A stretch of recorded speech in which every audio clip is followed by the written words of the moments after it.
Good morning, LBHT crew. Good morning, Rogue Nation. Well. Here we are. One day, or second day two of the NFL legal tampering period.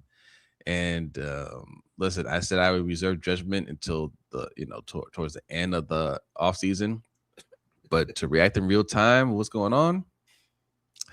Not a good start. I'll say that. There are still moves to be made for sure, but one of the moves that we made was a straight up bad move. All right, okay. Let's get the shots out the way because we have a lot to say. We have a lot to say. We'll stay a little longer today. I don't have to rush today. Right. Now let's give a shout out to Reginald.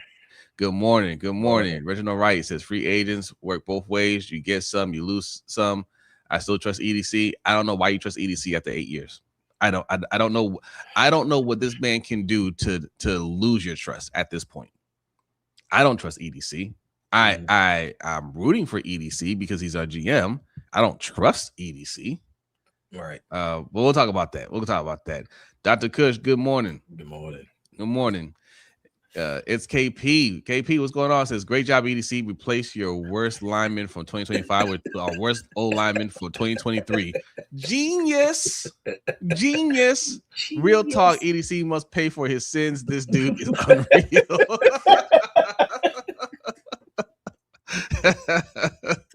Yo. Carmelo Moody, salute. Grand Rising. Ty Riggs, good morning, y'all. No lie, I feel violated. They better know what the hell they doing because the only move made after Mad Maxx was a slightly better Falele. Ain't that the truth? Oh my God. An unkind Ravens fan. Good morning, everyone. These Ravens got me feeling like boozy. Come on, man. Come on, man. You guys are really fired up this morning. Okay. Rainmaker. Good morning, guys. It's clear that the league respects the way the Ravens draft players based off of yesterday's signings. Hopefully, EDC has a plan besides Simpson. Yeah, I'm hoping. Michael Aikens saying good morning on both channels. That's what I like to see. I really appreciate that. Tactical Precision Training. What's going on, Tactical? Says good morning, family. Good morning to you. TC, good morning. Good morning, Jose and Hendo. I'm disappointed with EDC. I don't understand why this organization doesn't want to go all in for Lamar. It's frustrating. I'll say that. It's frustrating, but listen, there's some moves that they can make still that'll make me say, yeah, okay. All right, cool. We're good. So yeah, we I guess we can be patient, but I don't have to put my faith in a guy that's shown you for 8 years that he can't get it done. Right? I don't have to do that. Right. But he in theory he can fix his team still. Tori, good morning. It says good day, my good brothers. Feel like we went through a blender on the first day of free agency. Yes. Yes. Don Royal, good morning. Says it's clear the Ravens organization don't care about Lamar health. They think it's better to build around Kyle Hamilton. Yeah. The Nigerian Nightmare, good morning. Says this happens every year. Facts. Fans have short-term memory. Facts. And swear the sky is falling. Relax. Well, that part is not facts. This does happen every year. Every year, we complain about how trash the O-line is in particular, but Lamar didn't get it done. O-line isn't good. We need weapons, and then get to the offseason, it's defense. And when we go defense, it's hey, relax. We're gonna fix the O-line. Hey, relax. We got this person. I mean, you guys were saying last year relax because we got Falele and Vorhees. Oh, you sure said that last year. Yeah, you did. Don't try to do any revisionist history. You said it last year. Nobody was saying don't trust these guys, except for us, right. The ones that you were telling to relax. Thanks for coming through, Nigerian Nightmare, man. It's all good. Let's see. Point. Good morning. DDSQ. Good morning. DD. We got Adam Shanks. Good morning. Good morning. RJ Trap. Salute. Good morning. I see you, Ferris. I'm gonna bring you up in 1 second. Let's see. Just Aloe. Good morning. EDC had the shortest bandwagon ever.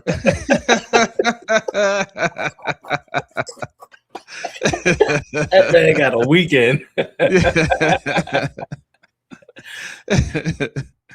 Hey, Coach. Good morning. Good morning. Devin, Janelle. Good morning. Good morning. Konnichiwa. Konnichiwa. Imani. Good morning. Good morning. Reese. Good morning. Good Says, morning. I guess we have to trust the process. Ooh. It's not over. It's not over. We'll see though. I'm praying for the process. I don't trust it. SB Cam, good morning. Who was guy here? 442 Bear. Good morning. Kwame, what's going on? Salute. Good morning. Our cousin Davon's in the house. Says reserving judgment. Meg is back. See, all right, Alex, salute. Good morning. Good morning. It is what it is. Good morning. It is what it is. Harry Hollins, salute. Yes. Black Cowboy, salute. Did we get everybody? Poetic King says, what y'all think about likely signing basically the same contract as Andrews? Well, we'll talk about that too. We're gonna talk about it. Steelmatic, salute, says Michael Pittman to the Steelers. That's a good move for y'all. That's a good move for y'all. Salute to that. Tone the Virgo, good morning. Can't believe people expected more. No. Reg T, good morning. Nightmare Kilo, good morning. Oh no, I'm catching y'all this early means they call me in early into work. Oh man. You got some distraction. Yeah. Incognito Gaming says woke up and chose hate. Okay, all right. God made me 8 says good morning, fellas. Lamar has no excuses. Baltimore signed a DN who doesn't block or runs routes. Yeah.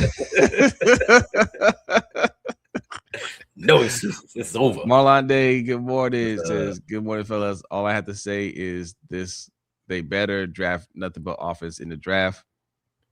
Good luck with that. World classes. I had to tell y'all about Vorhees. You didn't tell us about Vorhees. We told you about Vorhees. We've been telling y'all for the time he got drafted, and they were like, "Oh, they like Vorhees," and we were like, "Why do you like Vorhees? He's a 7th round pick." And most of y'all thought, I mean, listen, we weren't the only people that thought this, right? You might have had this thought too, but most of Ravens fans thought, hey man, that's going to be our answer. And he only went that far down because he got hurt, right? But he still did the bench. I mean, it shows his dedication. And B correctly pointed out, injuries don't move you out of the first round if you are a first round talent, right? They still draft you. Jameson Williams still went in the top. He went ninth. Went in the top 10 after tearing his ACL. Okay, it doesn't move you out of the first round. It damn sure doesn't move you to the 7th round. He went to the 7th round because he was a 7th round talent, right? So we peeped that from early on. And when they were talking about him being the starter, I said, what did I say, Hendo? I said, if he ends up being named the starter without anybody challenging him for the spot, that is a bad sign. Yep. Something's wrong here. That is not good. If he beats out somebody, if you bring somebody and he beats them out for the job, that's one thing. If he's just given a job, bad news. All right, everybody, let's stop the show here because Tracy is here. Good morning. Tracy says, hello, guys. I might be the only one that is not mad about LJ waiting to see what's going to happen with offense before signing. We shall see. Oh, we're happy too. Good for him. Good for him. People are like, well, how come he hasn't signed yet? How come you haven't done anything for him yet? Right. And I hope that is the reason why he's not signing. I hope he's waiting to see what moves you're gonna do for him to just keep that pressure on EDC. I hope that's what's happening. We'll see. All right. We'll see. Grails, good morning. Good morning. Thanks for coming through. Did we get everybody? Jaleel, what's going on? Salute. Let's see. Luke Soaps. Good morning. Black Ice, good morning. What's I got Tone already. Deanna, what's going on, Deanna? Hey, Deanna. Says Harbaugh getting the offense and sabotaging this team after getting fired is nasty work. Yeah, right. Yeah. I mean, sabotage the team while he was here. Facts. Even nastier. Yes. Money Mike, good morning. Good morning. Yes. Zico Kage, good morning. What's up, nephew? All right. We got everybody. YT Ferris is here. YT, good morning. What up, fellas? Good morning to y'all. Good morning, YT. Salute. Ferris, you ready? Ferris is ready. He's like, I was born ready. It is correct, my good sir. How you doing, man? I'm doing good, man. How you feel about being the Ravens Northeast? Hey man, you know what's funny? I made this joke on our free agency show where I was like, Tennessee is New York South, we're Baltimore Northeast, and then we're all cousins. Yeah. So we're all just cousins. We're all, we'll be at the reunion together, just taking that big old photo. You know what I mean? Because they have a bunch of Giants, we have a bunch of Ravens, you guys have a bunch of nothing. You know what I mean? So it's great all around. Yeah. Warbone, what's going on, Warbone? I see you creeping up in here. Coach C, I see you creeping up in here. What's going on? Okay. My question is, man, is y'all gave John Simpson 30 million, right? Y'all gave him 30 million. Yep. But Arizona gave Isaac Seumalo 31 and a half.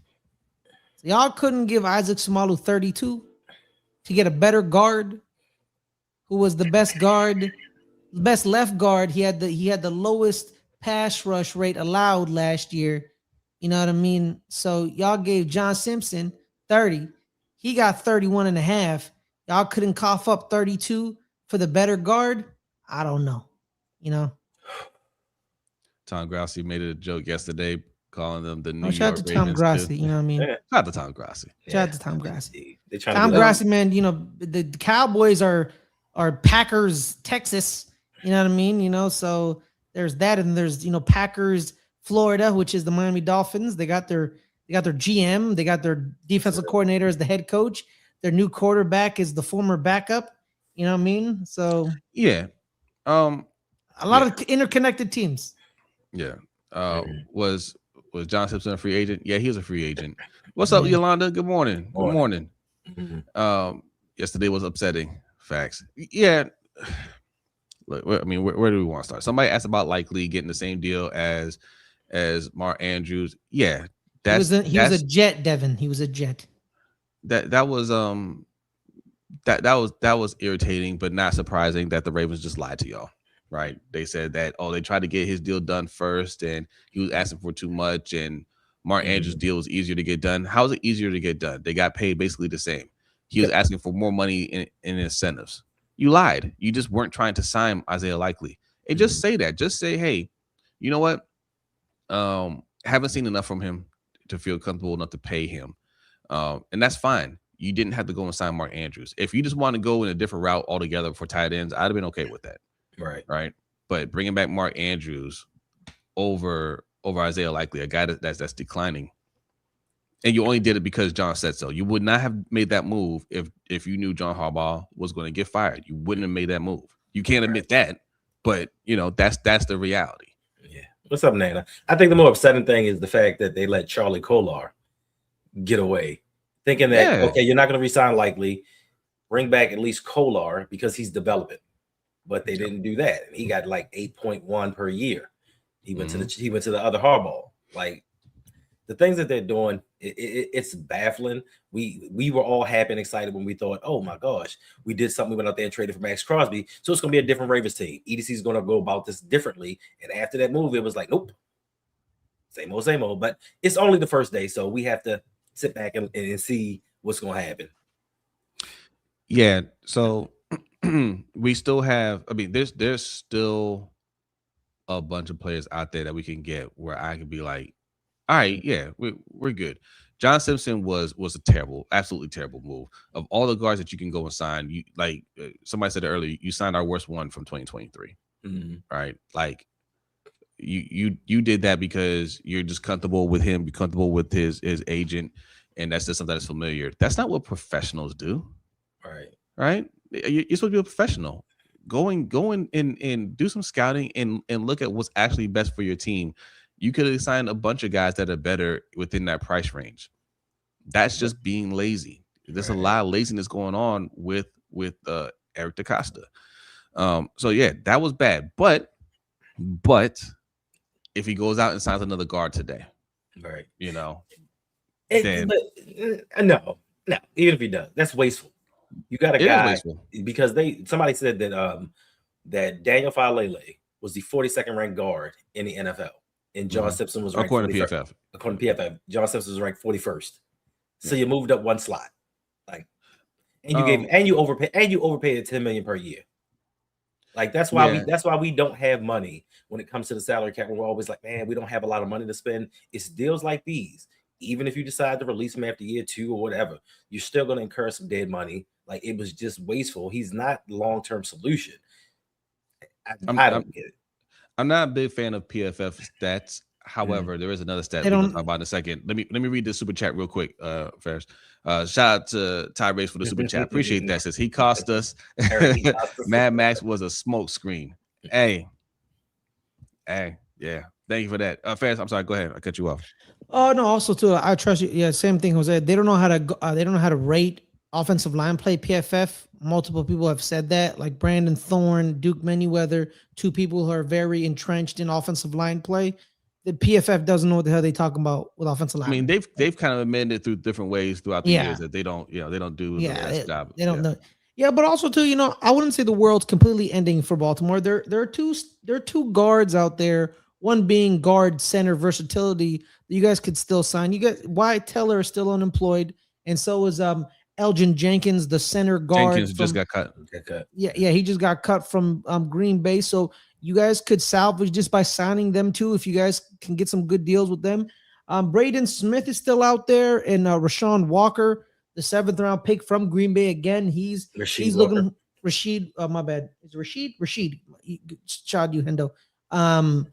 He's still out there, but he wants a big payday because he was the starting left tackle. And the greatest name in all of pro football history, Lloyd Cushenberry the third, is still unemployed. You know what I mean? So you guys could sign one of the 3. Kevin Zeitler is still unemployed as well, but he's 36. But so maybe a 1-year rental with him, like you guys did, are there. So there's a couple of people out there you guys can still sign.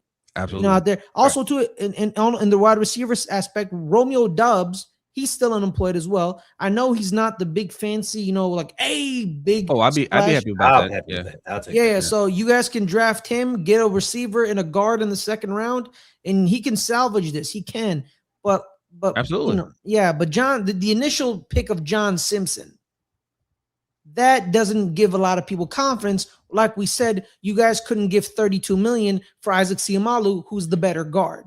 You gave him 30, he got 31.5. You could have given Isaac 32. He may have taken it, he may not have taken it. It's like what New York did with the linebacking core. We gave Tremaine Edmonds the deal, but we couldn't cough up $3 extra million for Devin Lloyd. I don't understand that, because I would have coughed up three more million for Devin Lloyd. He's a better linebacker. He's shown it for the past 2.5 years. So we'll see. But Joe Shane loved Tremaine Edmonds when he went to Chicago initially, and he loved him now. So I think he kind of got what he wanted. But we'll see. I'm not mad with Tremaine Edmonds, but we could have coughed up $3 more million for Devin Lloyd, like you guys could have coughed up $2 million for Isaac Seumalo. Speaking of Devin Lloyd, shout out to the Panthers for getting Devin Lloyd and Jalen Phillips. I'm scared for that one though. Devin Lloyd, I'm a big fan.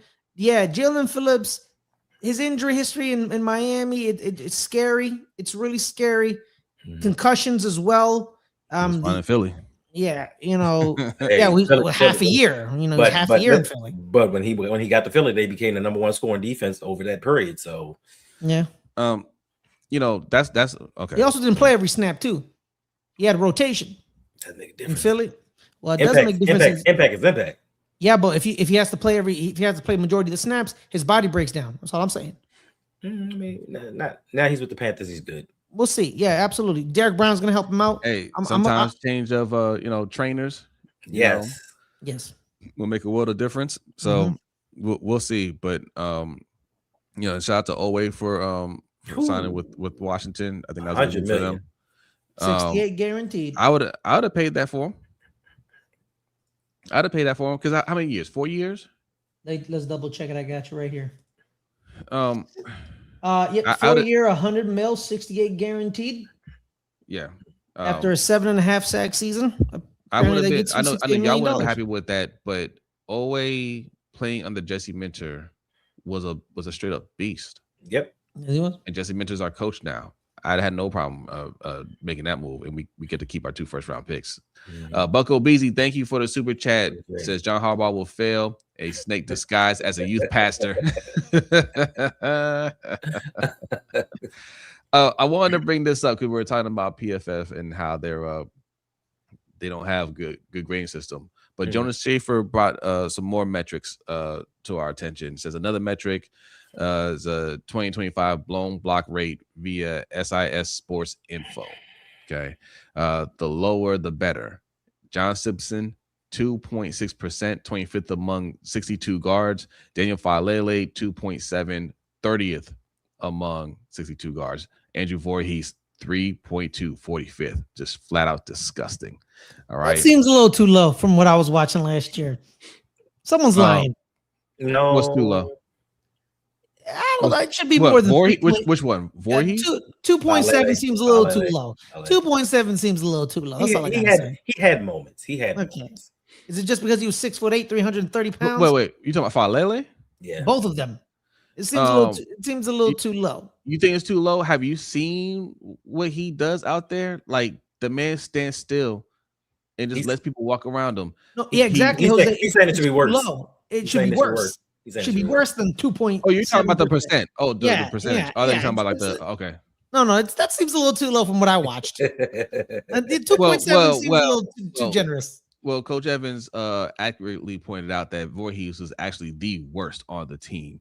Like Falele had more clippable moments for sure, but Vorhees got beat damn near every snap. Man. See, Coach. See? 2 years.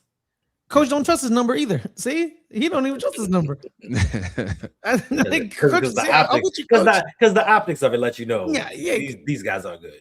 You know, I got a lazy. I mean, okay, I can see that. Listen, man, like that's bad enough. Yeah, 30th is bad enough, and to upgrade to the 27th worst ain't good either. Yeah. Okay. Like let's not split hairs here. Right. Like, yes, 30th is bad. He's probably worse than that. 27th is bad. That's really bad. Right. You didn't really fix the O-line. You got slightly better there. If that is where we stand. If we make more moves and Simpson is more there just to kind of compete with Emory Jones, I don't know why you're paying $10 million for that. Fine, but off to a really bad start. That's all I gotta say. And if this is the best that this O-line gets, then the Maxx Crosby trade was a horrible trade. And you can't claim poverty now that it's time to fix the offense when you go out there and give up 2 first-round picks and you want the intentions to pay Maxx Crosby a boatload of money. You can't claim poverty after that. You shouldn't have done that move if you can't fix the offense. And we have to replace the center. We forget about that one. Yeah. Oh boy. Yeah, man. Good thing we ain't paying $27 million. Now let's just hope and pray, I guess, that we get it right at center. Listen, $27 million is a lot of money. That is a lot of money. That is a big leap. A lot of money. I do understand. Let me change this. I do understand not wanting to make that big of a leap. However, you put yourself in this situation. You didn't pick up his 5th-year option. If you're not going to pick up the 5th-year option, you need to get the deal done. Okay? ASAP. I bet you when you first approached him about an extension, he wasn't asking for $25 million. Right. I bet you was less than that. Yeah. Right. And they were probably saying the same thing that a lot of fans say. He's not Creed Humphrey. Creed Humphrey only makes $18 million. Right. And then the price started going up more and more and more and more. Whatever he asked for at the time. If he asked for $19 million, if he asked for $20 million, if he asked for $21 million, all right, fine. Let's get it done now. Let's get it done now. And you don't have to worry about all this stuff. The closer you get to free agency, the agent is talking to other teams. Mm-hmm. He's getting numbers, and they're like, yeah, we're going to go ahead and wait. Right. You don't play around like that. You're playing this old antiquated game that doesn't work in today's NFL. So yeah, you could say, hey, he ain't worth it. Cool, he ain't worth it. Right. Now, who's good enough? That's a worse situation to be in. I'd rather overpay for a good player than pay fair value for somebody that's just not good. Right. You know, I see a lot of blaming the agent in the chat. That's not his fault. He was doing his job. Salute to the agent. Yeah, salute to the agent. Their money. Yeah, we were sitting here talking about 25 million yesterday. Exactly, man. It's he got extra $2 million. It's EDC's fault because also too, right? Let's say the initial contract. We don't know what the initial offer was because 18 million. I think the franchise tag was what 23. Yep, 23. He could have said, "Give me 21." You could have given him 21 because you knew the salary cap's going up, and we always know. When the contract it's done that moment, the contract never ever ages badly because the salary cap always goes up. And for a lot of people, but you know, first a lot of people don't know that. We've explained it before, but a lot of people don't realize that. They look at it like, oh, that's just too much money. In 2 years, it's not gonna be too much money. It must not be. Right. And more importantly, shout out in Portugal. And like First said, you have to blame Eric DeCosta because he continues to play this game of wait until the last minute. And more importantly, we don't know what could have happened with Linderbaum. He may have felt disrespected. Absolutely. You gave Kyle Hamilton his 5th-year option and then signed him to $100 million, but you declined my 5th-year option.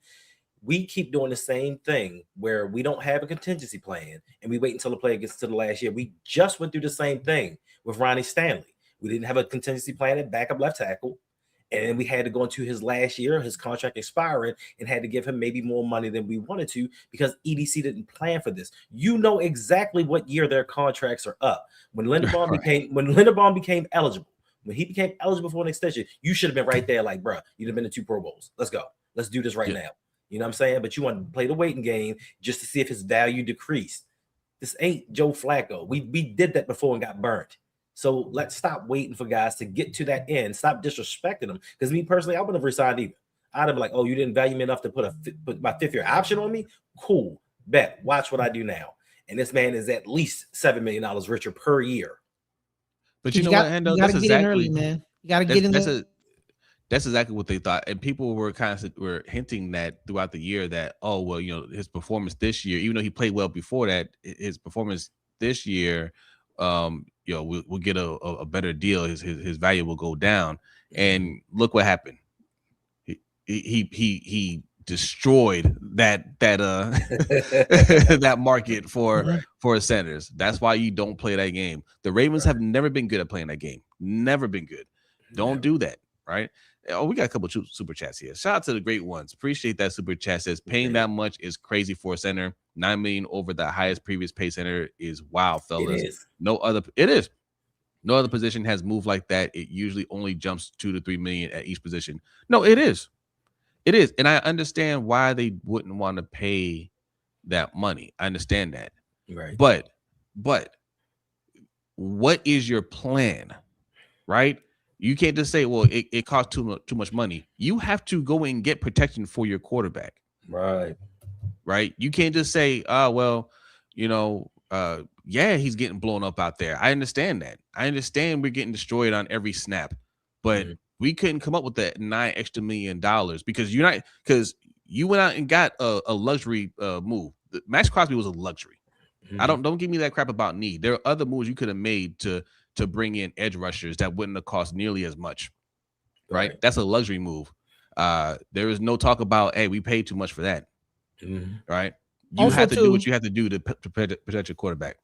Also, okay, let's say you say you offered 22 and he said, nah, I want 27. And I think, we can all agree that's a giant jump. You tell him, peace out. And then you take the Tyler Linderbaum money and you go get 2 better guards. And then you draft Logan Jones. You have a plan. But I think the problem is you lose Tyler Linderbaum. It hurts. But then you sign John Simpson. That's the problem we see here. It's not that, that's the important. problem right there. You know what I mean? You lose Tyler and you didn't take the money you were going to give him and you didn't disperse it properly between the two guards and a backup tackle, knowing that your left tackle, he may be, young in regular human years, but in football years, the man is decrepit. All right, through the injuries, and he's old. You don't know when. Sorry, my bad, Ronnie. No offense. We got a couple more super chats here. Let me read these. Diehard Eddie, 121. Appreciate that. Says saw some news saying Ravens offered Tyler $88 million for 4 years. Guess what? You're $5 million a year short. Facts. And here's the thing too. And okay, you know what? That's a good deal. And he still said no to that. That's fine. You then take that money and be like, all right, cool. You get better guards. Facts. And then you draft the center. You draft, funny enough, you replace him with the new Iowa center, Logan Jones. It's funny, right? Like, full circle. Right. We got another super chat here. Shout out to Jaleel. Appreciate that. Says, make me think what vision Mentor and Dole see for the offense. That remains to be seen. Like it could be one of those things where they want more, right? And EDC just hasn't delivered yet. I gotta say yet because I mean, like I said, that like some of these moves could still happen, and it could all be good still. It could all be good still. So it's not overreaction. We're just reacting to our reaction is reacting to what happened yesterday, and also just this is context. This is 8 years of this, right? It goes back even further than this. Ozzy did the same thing, except Ozzy could play the game a little bit better, and he got burnt a lot of times too. But what made up for Ozzy is that he actually knew how to draft deeper, later in the later rounds for some of these players, and the things that he got wrong, he would go in free agency and correct. EDC doesn't have the ability to do that apparently. And shout out to my brother B, who's over in Portugal, says talk about the Panthers. No. Actually, we did. We were talking about Devin Lloyd got signed last night. We talked about Jalen Phillips, who got signed as well. Dan Morgan doing his thing. Very good moves. That defense. Hey man, you guys that new backup Pass quarterback. rushing. Can he pick it? Huh? Oh yeah, Kenny Pickett. They signed Kenny Pickett. Yeah, they did. And you know what? They brought back JJ Jensen, baby. So he's still a Panther. Yes, JJ. I mean, listen, anything's better than Andy Dalton at this point, but geez, he could have done better than Kenny Pickett, I think. Yeah. But defensively, they gonna get after it. They right there, man. Because that was a scrappy defense last year. Where you could tell where they were lacking talent. Definitely in the linebacker area. Yeah, definitely in the linebacker core. They were not very good. And they could fix it because they could draft one of the linebackers in the in. I don't think they're gonna get Sonny Styles. I know Jay wants him, but I don't think he drops past 12. Yeah. So if they're around, because Dallas also needs a linebacker, and if Dallas lets him get past 12, then you know what? It's time to put Old Yeller down. That's all I gotta say. You know what I mean? It's time to put. But at 19, you can still get CJ Allen, the linebacker out of Georgia. But more importantly, Derrick Brown is a year away from being removed from an injury, so he's going to come back even healthier. So that's going to be more important to the defense than anything. All right, we got 350 people watching this morning. Ooh, hit that like button. If you're new in here, hit that subscribe button. We are streaming live on 2 channels: Lunch Break Hot Take and the Road Pod. All right, and also check out our friend Ferris's channel, Good Friends, Better Rivals. All right. Yes, indeed. Jose, thoughts on Chig Okonkwo? I like Njoku, but Chig is way younger and could be a good receiver threat. Yeah, I'm open to any kind of move, right? I just have a bad taste in my mouth about how the Andrews and likely moves went down because we were lied to. You know what I'm saying? Like, you didn't really try to sign likely. You tried to sign him to a cheaper deal, sure. Right. But you're not going to convince me that he was asking for more money and then decided to go elsewhere to take less. I don't think so. For $700,000 more. Right. That's great. Right. And my issue with all this is, for Ravens fans, for most of Ravens fans, if EDC would have went out and they had to defense people, right? If you EDC still hit that like button. Yes, indeed. Yeah. If EDC would have went out and made a John Simpson like move on defense, the Ravens would be up in arms. Fans would be up in arms. If they'd had a John Simpson level defender come here, it'd be like, what is he doing? Hendo, because it's on offense. People were mad at us suggesting that we bring back Owe, who played well once he left here. Thanks. Sorry, go ahead. No, I'm just saying, it's crazy how some people are lauding this, just saying, oh, it was a good move. You know, he had a good 2024. Well, what about 2025? What about 2023? Yeah, he had a decent season, but we need an upgrade for Lamar, and I'm tired of this experimentation at guard. You know, they're saying, oh, well, he's just a stopgap until somebody steps up. Why? We are in a Super Bowl window. We played with this offensive line since 2020. Why are we still playing this game of, well, maybe could? How come? Let's wait. Let's just see. Like, I'm done, and I understand why Lamar has not signed that extension yet. He's like, y'all playing in my face. You can go out here and sign this dude. You can trade 2 first-round picks for a guy that is going to impact the defense. When are you going to bring in that guy that's going to impact this offense, that's going to protect me? After getting beat up the way that he did last year, I'd be rethinking a lot of things because Lamar wasn't even walking correctly. That man said he was in his house in pain, limping around. And you go out and get Meg the Stallion Simpson to block for him. It's day one, but we're reacting to day one. We're not reacting to the whole thing. I don't understand this because he was on the field twerking instead of blocking. Oh, okay, got it.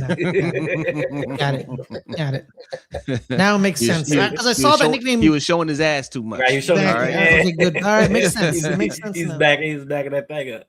I also think, losing likely. Yeah, I know losing likely. It is what it is. But like the chat's been saying, there are some good tight ends in this draft. You can get. You're probably not going to get. You're probably not going to get Kenyon Sadiq. So don't even think about that. Don't even think about that. Definitely not getting him.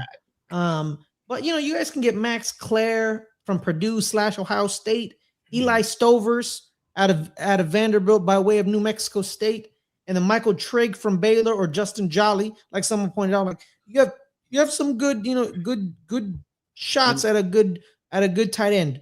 But also too, like someone, my bad. I was talking about the super chat. They brought up Elgin Jenkins. Yeah, well, like I said. Let me read it. Shout out to Top One Chris. Appreciate that, sis. The Ravens should have been all over Elgin Jenkins soon as they lost Tyler. Sense of urgency for O-line just ain't there for me. Facts. I'm gonna read this other one from the Great Ones. Thank you, Great Ones. Appreciate that. Super chat says, in Ledford we trust. ATL only had 11 penalties last year.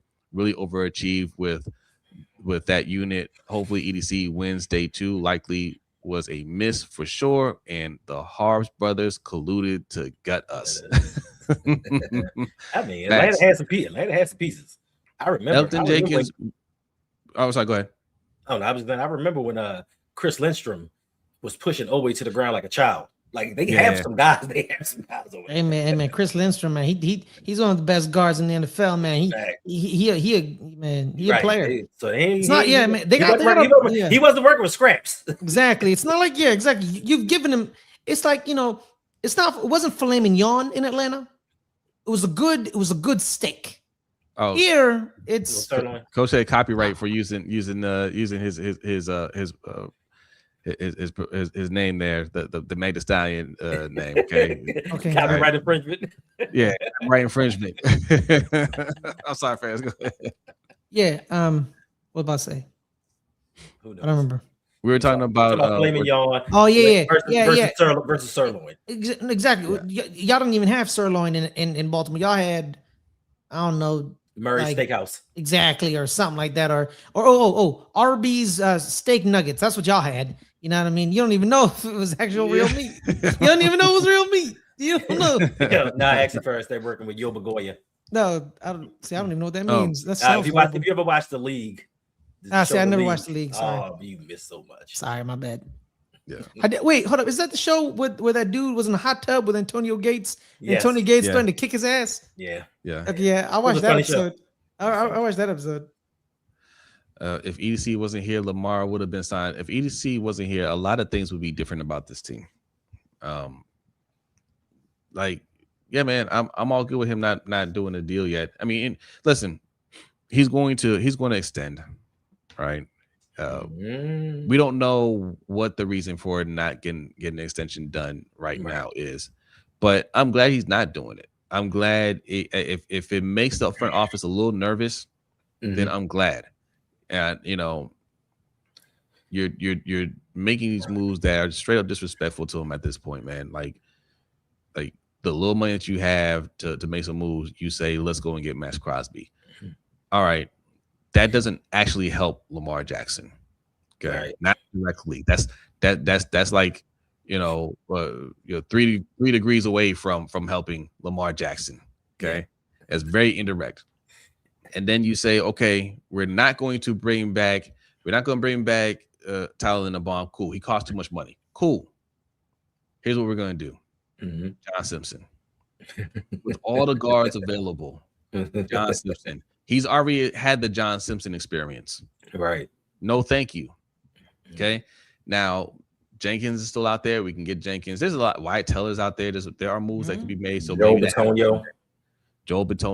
There are moves that could be made. Maybe they make those moves, but it's starting out bad. The Steelers trading for Michael Pittman Jr., a late round pick. A swap. No, it was a swap. It wasn't even the trade. It was a swap pick. That would we have nothing but late round picks. So that's something that we decided we didn't want any part of that because we want to keep our picks. And also the big thing about that is we just didn't want to pay Michael Pittman Jr. So again, you're showing where you're that's what's annoying to me is that you had a wide receiver, a quality wide receiver that could have made that move and we'd have been like, all right, cool. Like they trying to get some more weapons here. And you're just like, well, we don't want to pay that. Why don't you want to pay that? Oh, because we got Maxx Crosby. We're putting our money on defense.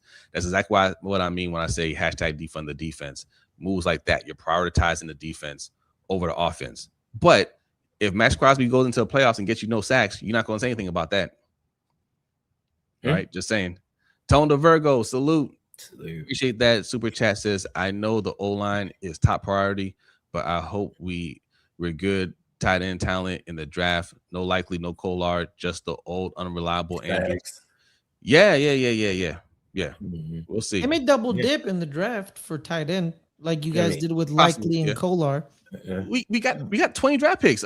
I'm sure we might get 3. Do something. But yeah, like you said, Jose, the Ravens are nervous because right now they're currently $20 million over the salary cap, and they have till 4 p.m. tomorrow to become cap compliant.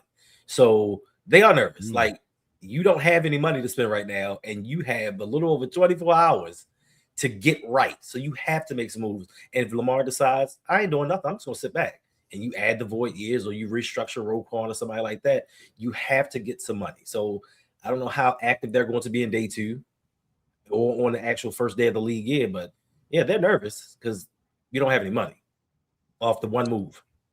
I'll tell you what. Also, if hold on. If do you think, Jose?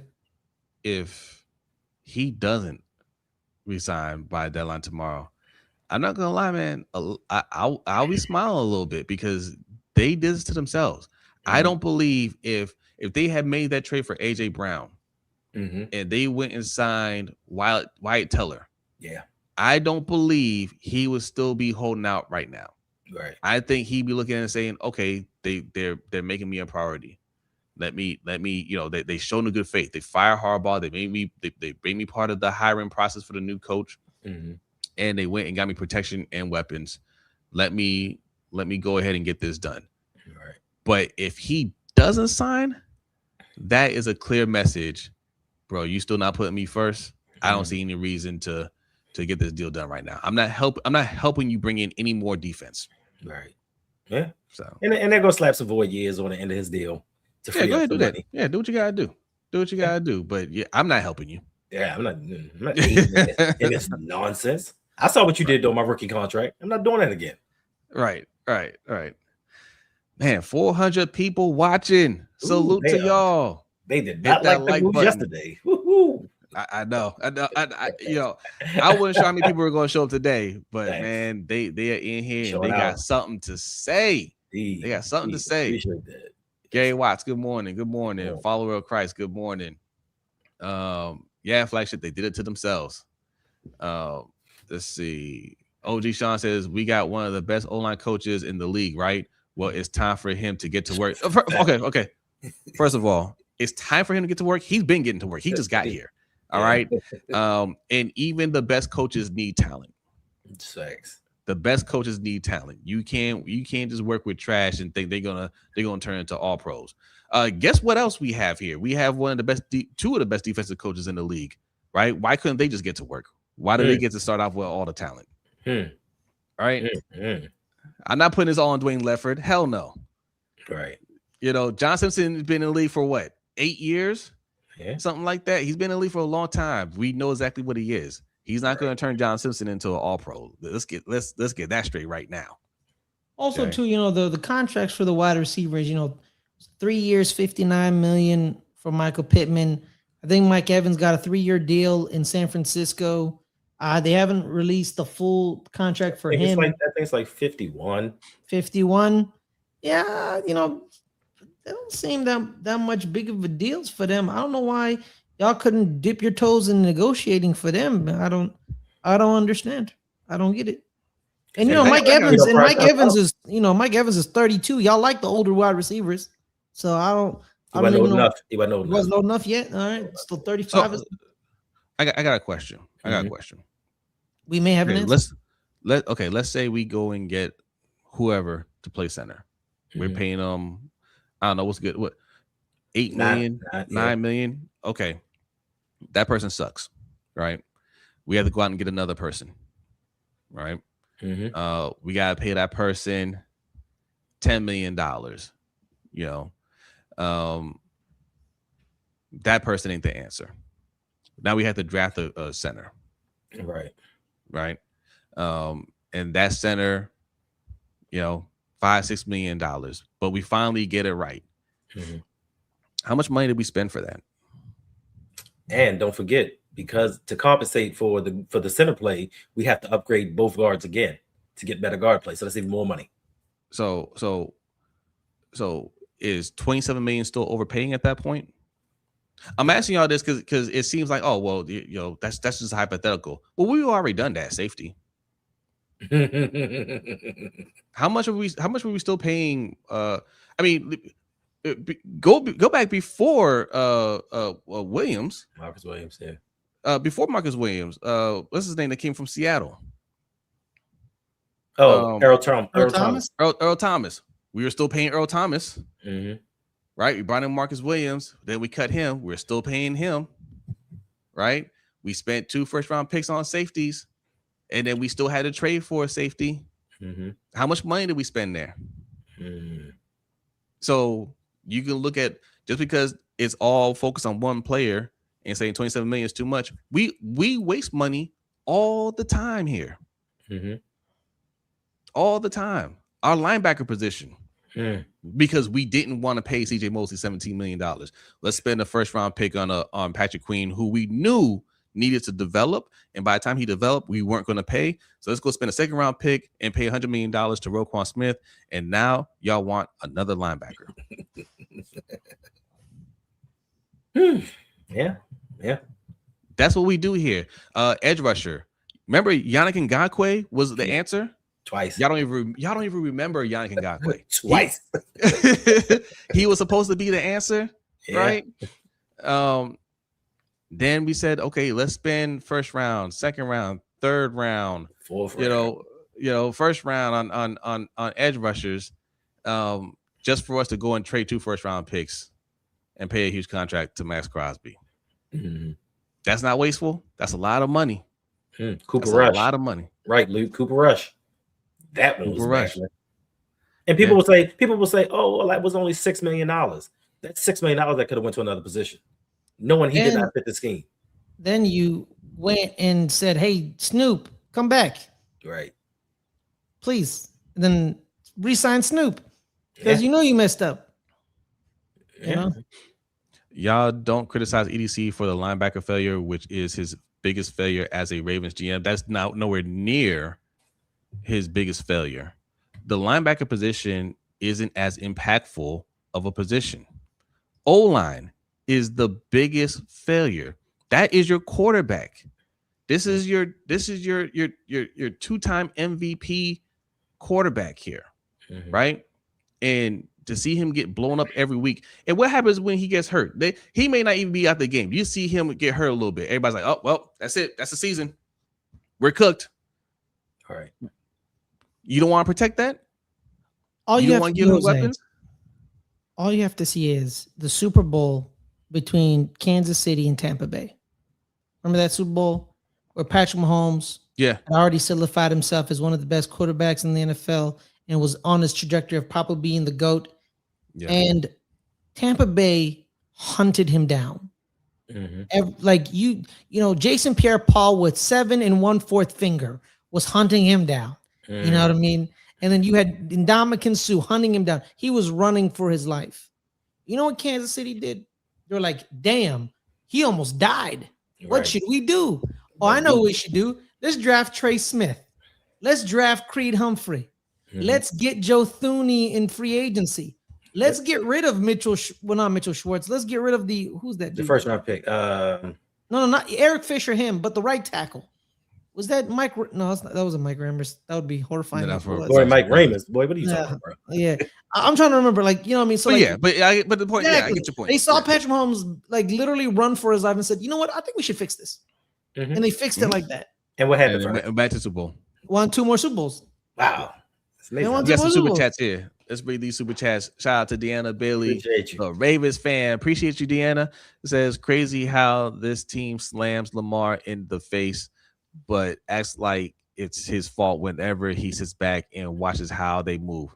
100%. He's just honoring his contract. Right. He's just honoring his contract. That's the contract they gave him. You know? What, Isaac Samalo cost too much to bring in? No, he didn't. He cost $2 million more. That's it. I'm sorry, $1 million more. $1.5 million more than we paid for John Simpson. Mark 2K6 salute. Appreciate the super chat. Says thanks for that LBHT package that I received. I can't wait to slam those cards on the table. Oh, you talking about these cards right here? The collectibles? The Ring Kings podcast collection. All right, from our boxing channel, Ring Kings podcast. I keep teasing we're gonna put some content out there. We will, but yes, you know, that's some of the cards that we put together there. All right, Hendo. Yes, it very was nice Mike cards. Rammers. Was it Mike also, Rammers? It was Mike Rammers. Mitchell Schwartz hold on, Ferris. Sorry, my bad. Also, the LBHT crew coin. That's what you get for being a $10 tier member on our Patreon. Patreon.com/LBHTShow is how you do that. That's the original one. You can't get that anymore. You can't. No, that's the original. You can't. That's only for the OGs. No, you can't. That's all I gotta say. That's for the founding members. But this coin is pretty nice. It's pretty nice. $20 gets you both of these. But we're in the gift of giving, so we hooked up Mark 2K6. So hope you enjoyed that. Patreon.com/LBHTShow. Also, Hendo's got some extra content as well on his patreon.com/ROUG. And also Ferris, where can they find your Patreon? Patreon.com/LGR_network, baby. There we go. We go. He was listening. That's how you do it. We also offer annual subscriptions. So yes. Okay. Oh, Mark has a channel. Okay, we got to check that out. Oh, okay. Hey, he has an unboxing channel. Okay, Mark 2K6. Yeah. Everybody, go check out Mark 2K6. Take a second, go to his channel, hit subscribe. Come on back over here. All right, bro. You weren't born in 2006. That'd be crazy. But first, subscribe over here. Yes. Make sure you did that. Yes. Yeah, I'm like 8 away from 8,700. That's that. Oh, there you go. You know, we're doing pretty good. We're I think we just hit 3,300. We just hit 3,000 just not even 2 months ago. Right. So you guys have been supporting. Keep supporting. We appreciate that. We're trying to hit 4,000 before the draft. All right. We steadily hitting that. We live our footprint, even though we're not like some other people. Right. Ja Wayne salute says everyone was hyped saying EDC cooking because of Maxx. But looking at what Pittsburgh is going without a QB, what they're doing without a QB, facts. Yeah, they still need a QB, but they have a QB. they're making around it. Who do we have? His name is Will Howard. Yeah. That's the guy show keeps telling me about, acting like I don't know who Will Howard is. It's not like I watched him in college or anything. We know you did first. Yeah. The name comes from the PS3 that was dropped in 2006. Nice. Okay. That's what's up. That's what's up. I said EDC played us.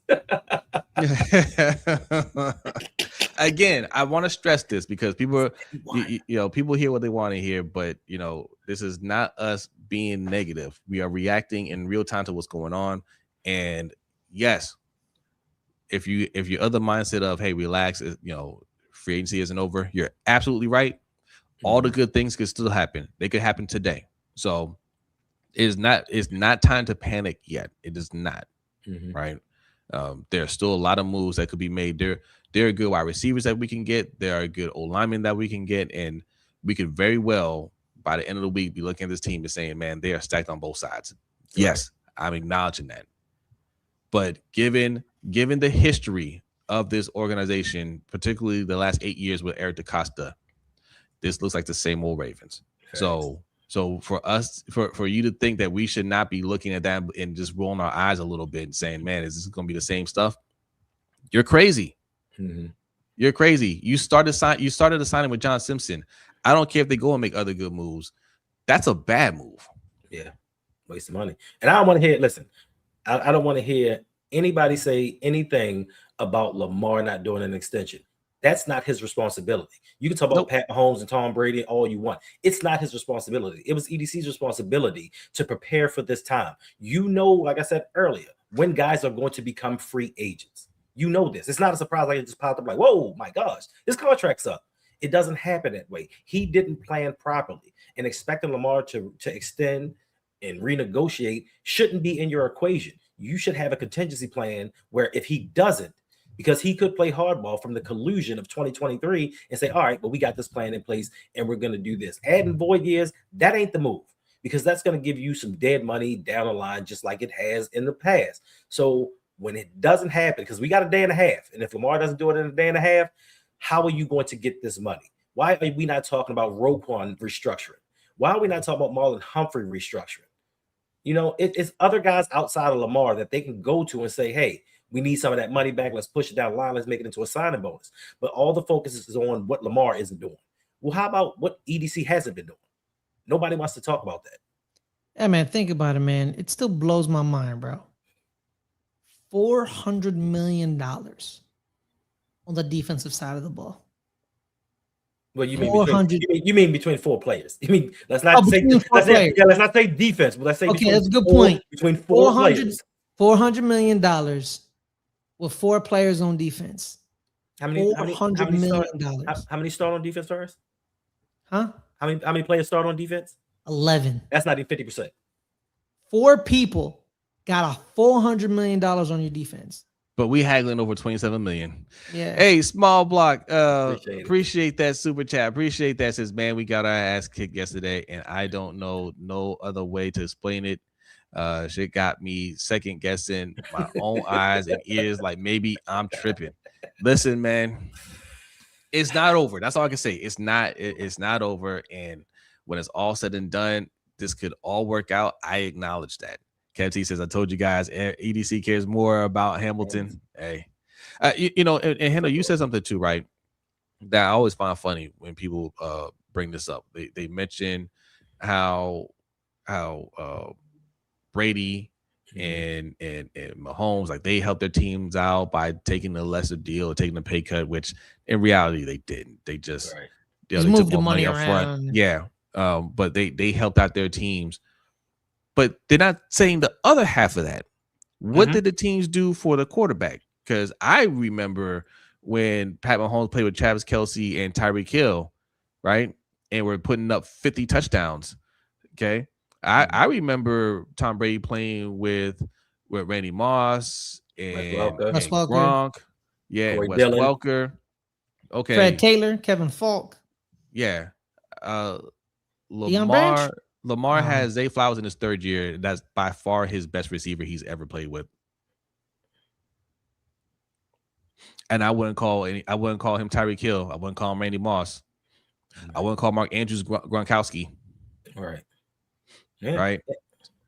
So you want him to be Tom Brady for you, but you don't want the organization to be those organizations for him. We're not the Patriots. We're not the Chiefs. They win Super Bowls. Right. And even the Chiefs weren't winning Super Bowls. Right. They fixed it. They fixed it. And even if you look at the Bengals, even with their cheap owner Mike Brown, look at what the Bengals did. You can say that the Bengals have a terrible defense and a terrible offensive line, but they tried. They went out and got Alex Kappa. They went out and got Karras. They went out and signed Orlando Brown Jr. They tried to build a line. It just didn't work, but they went out and tried to protect Joe Burrow. What have we done for Lamar Jackson on that level? We bring in guys that say, well, let's see what they got. Let's hope they'll be good in a year or two. And when they don't work out, rinse and repeat, and we try it all over again.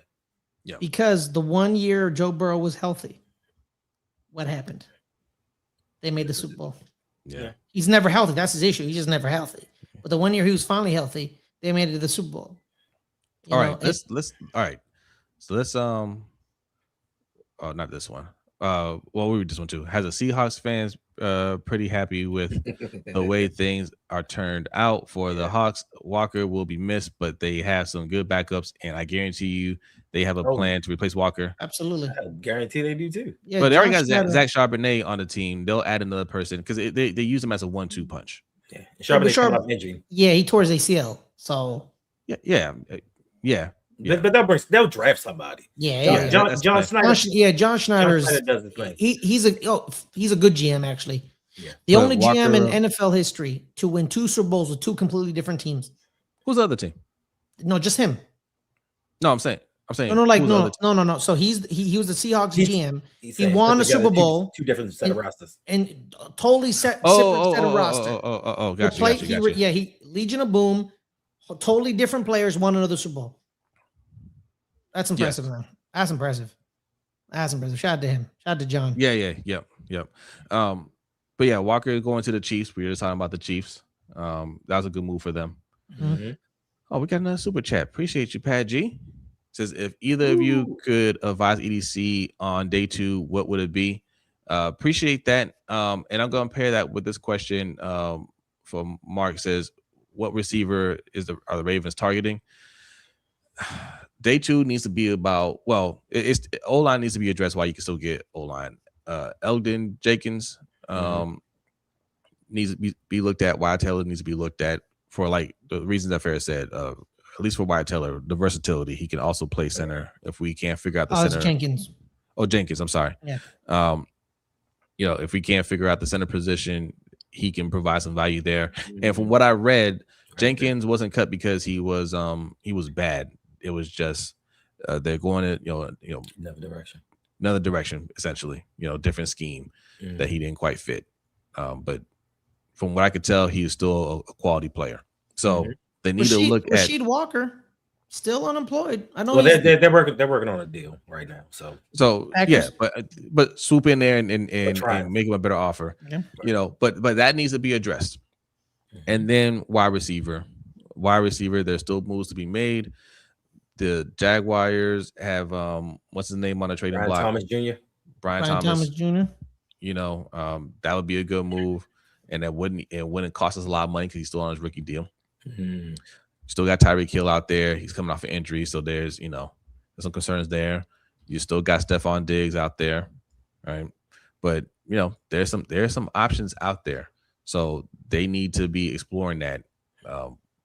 Instead of waiting to see what's left over, because that's what it seems like they're trying to do. They're just gonna let everybody overspend because it seems like we're being a smart team when you see all these teams overspend, like the Raiders. The Raiders greatly overspent for Tyler Linderbaum, and they look like idiots, right?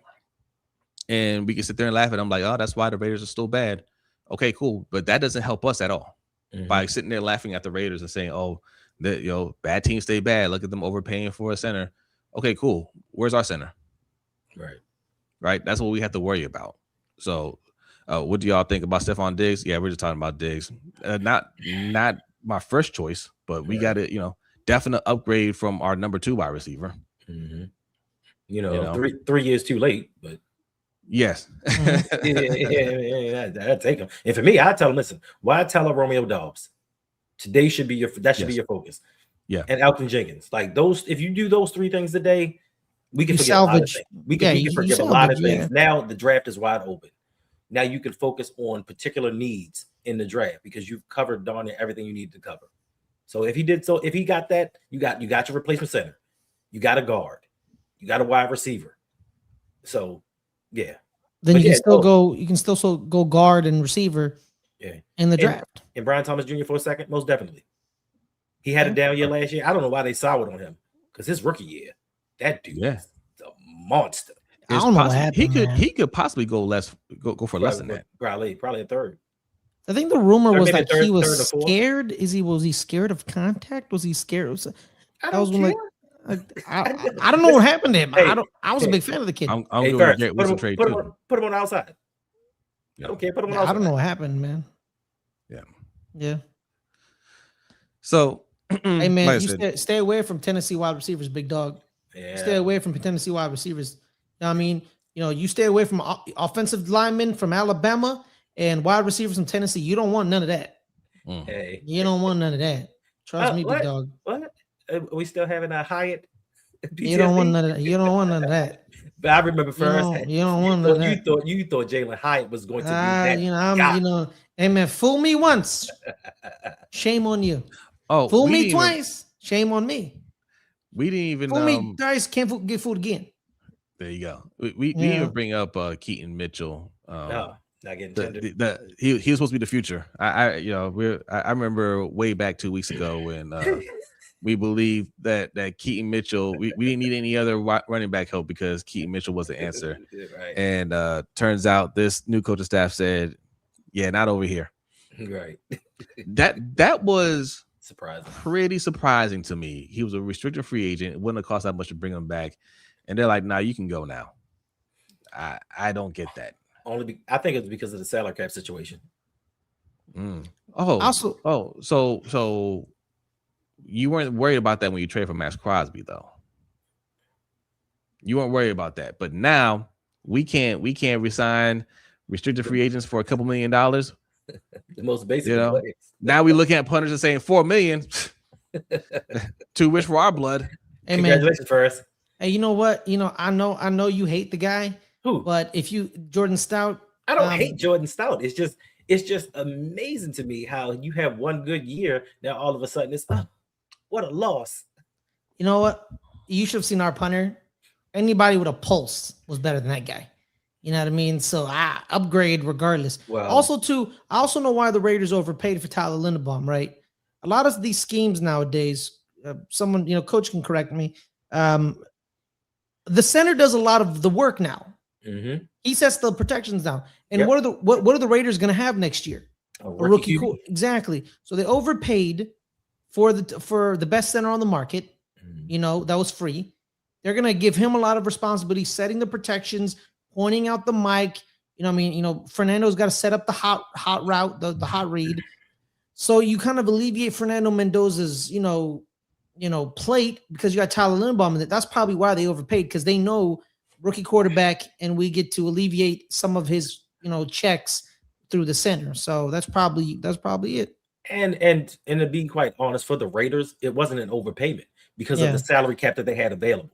We only think, it is too much money in our eyes, only because we would never have the money to afford $27 million a year on any player, which takes us to next year's Zay Flowers.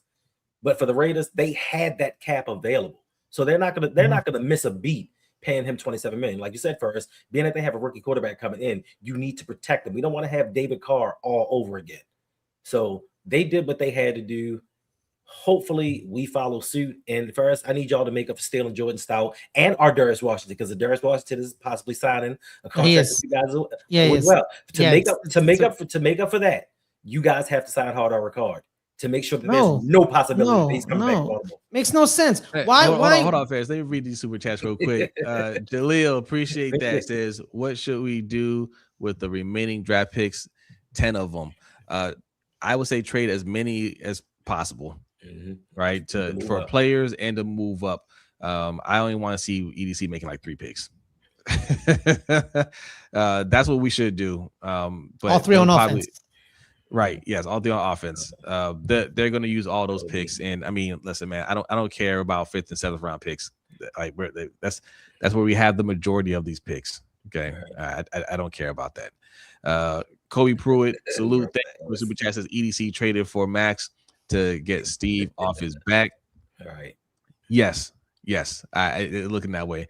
And we got another super chat from 6140 Libra. Appreciate that. It says EDC feels he's accomplished the assignment of making a splash by getting Crosby. Facts. And now he doesn't have to do anything else and go back to his usual zig when they zag. Yeah. But Siba Shadi specifically called out the O-line during that press conference and how they didn't develop the way they're supposed to develop. So I don't think he should feel comfortable yet, because Lamar Jackson getting blown up. Nobody wants to see that. Lamar Jackson doesn't want to see that. And I suspect that could be a reason why he hasn't done his deal yet. We have a little bit more than 24 hours for that to happen. Maybe he's waiting till the last minute. I don't know. But if he doesn't get it done, that's a clear message that he's not happy with the moves being made. Right. And I think today's going to be very telling, because like you said, it's perplexing that the owner specifically said the O-line hasn't developed. We haven't picked the right players. We're going to put last year on the coaching, but next year it's going to be on you. And for him not to take that to heart and say, well, you know what? Let me go out here and protect Lamar. But we're only speaking about day one. We're not talking about collectively as a whole, because today EDC could go out there and kill everything. He go out there and change this whole narrative, and tomorrow we're coming in here talking about, all right, he made up for it. Or he could sit back like he normally does, tries to collect these comp picks and watches everybody else get signed so he can get right player at right price. Has not worked in Baltimore yet. Stop it. What's going on, Tanja? Says, hey y'all, good morning. They went and got Simpson again. Yes. Yeah. And you can keep your shitty fullback, because I don't believe. Whoa. All right, you can keep him. I don't want him. Whoa. He's a Pro Bowler. I don't care. Pro Bowl means nothing nowadays. All right, I saw the Pro Bowl list last year. You got a Pro Bowl punter. Kobe, thank you for another super chat. Says, need Wolin to guard these big wide receivers in the AFC North. He's not the Wolin he used to be. He's it's boomer bust with him, man. It's boomer bust with him. It is. And that stupid play that he made that almost cost them going to the Super Bowl. Yeah. That personal foul. Imagine getting yelled at by the rookie. Then everyone's like, the rookie was correct. The rookie was right. And he's like, my bad. That's all. Hold on, y'all. Hold on a second, because we got almost 500 people watching. Oh my gosh. Yes. Salute to y'all wherever you're watching. We're streaming live on 2 channels, Lunch Break Hot Take and the Road Pod. Make sure you hit that like button. If you're new in here, hit the subscribe button. We are trying to grow these channels. Also, check out our friend Ferris's channel, Good Friends, Better Rivals. I'll put that link in the description for y'all. All 23 away from 350, guys. Let's go. And listen, when you come to watch these channels, I know people love to say that we're complaining and we're bitching and we're negative. We're trying to give people an alternate view of things. And from my perspective, everything we've talked about, Jose, over the last 4 years has come true, right? Mm-hmm. I don't think we've missed everything. I don't think we've missed, but we're so negative. We're just trying to tell you everything that is being done isn't right. You can like EDC, you can like John Harbaugh, you can like whomever. That's your opinion. I'm not saying that you're wrong. Just like our opinion doesn't have to be wrong. We just want to give you what we see from our eyes. And fortunately for us, it's been, unfortunately for the team, it's been right. It's been right. I've been watching football for 40 plus years. So people aren't even. Here's the thing, Hendo. Here's what's funny. People aren't even disagreeing with us anymore. They're just saying we're being negative. It's negative, right? Yeah. Stop telling the truth. We're not trying to hear it. When you hear people say relax, hey, it's early, relax. All right. That's not saying we're off to a good start. That's saying, yes, John Simpson is very concerning to me, but I'm not going to panic yet because maybe there's more coming. Yes, correct. That's a possibility. But for us to act like this isn't exactly what they've been doing for the last 8 years, we're not going to ignore that, right? You have a right to be a little irritated right now. You have all the right to be. And it could be both things. Man, I don't like what's going on. this sucks, and also hopefully he does more moving forward. But I don't have faith in him. You know, I'll be happy if he proves me wrong, but I don't have faith in him. He's shown us enough of who he is. All right. And when we get these players, whether we like it or we don't like it, we don't want this team to fail. Like, I didn't like the Ojabo pick, but I didn't want him to be a bum. I wanted him to do his thing. We just knew that it wasn't going to work out the way that you thought. And for those of you guys out there, and this is my only ask, this is the only ask that I ask of some of you people. For you fan police, show me your credentials before you come at me. That's all I say. Show me your credentials. Since you want to police and say who should be a fan and how they should fan, show me your credentials. If you ain't got them, shut up. Damn, he old. Exactly. Just Aloe. He said, I've been watching NFL for 48 years. I know stuff. Right. I've seen certain things. It's nothing new under the sun. Nothing. By the way, my opinion is always right. First, I don't know about this. I'm always right. Until it's wrong. You know, hey, I'm never wrong. Like you told us, there are degrees of being right. I'm never wrong, just different degrees of right. That's what I'm saying. So how did you earn the name Bum Scoop? Yeah, that's because haters out there trying to take me down. Haters out here trying to take me down, man. You're doing something right, but people try to take you out. That's all I gotta say. TJ says Simpson got 2 holding penalties since the start of this podcast.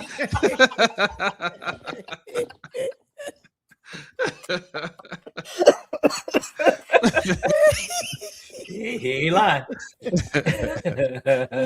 Easy should have been fired same time as Harbaugh. Facts.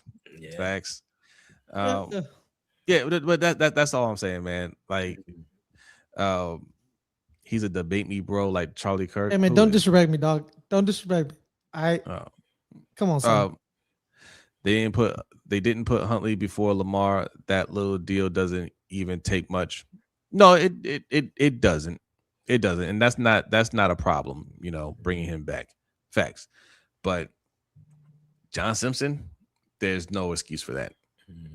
There's no excuse for that. Like we said at the beginning of the podcast. Yeah. At the beginning of the show, haggling, like we talked about 500 or 400 million, you know what I mean, on the defense between 4 guys. Right? And y'all haggling over $2 million when y'all could have gone a better guard. You know what I mean? So if we hadn't given $6 million to Cooper Rush, we'd have had that $2 million to go get a better guard. With more potential. Exactly. So because 4 or 5 guys, I don't know if it's 4 or 5 guys anymore. I'm confused nowadays. 500 to 400 million between 4 to 5 guys on defense. 4 guys. Well, hold on, because I heard yesterday when Draymond Jones signed his deal with the Patriots, was it like $13 million a year, that the Ravens were in on that too. Like they made an aggressive offer to bring him back. So where'd that money go?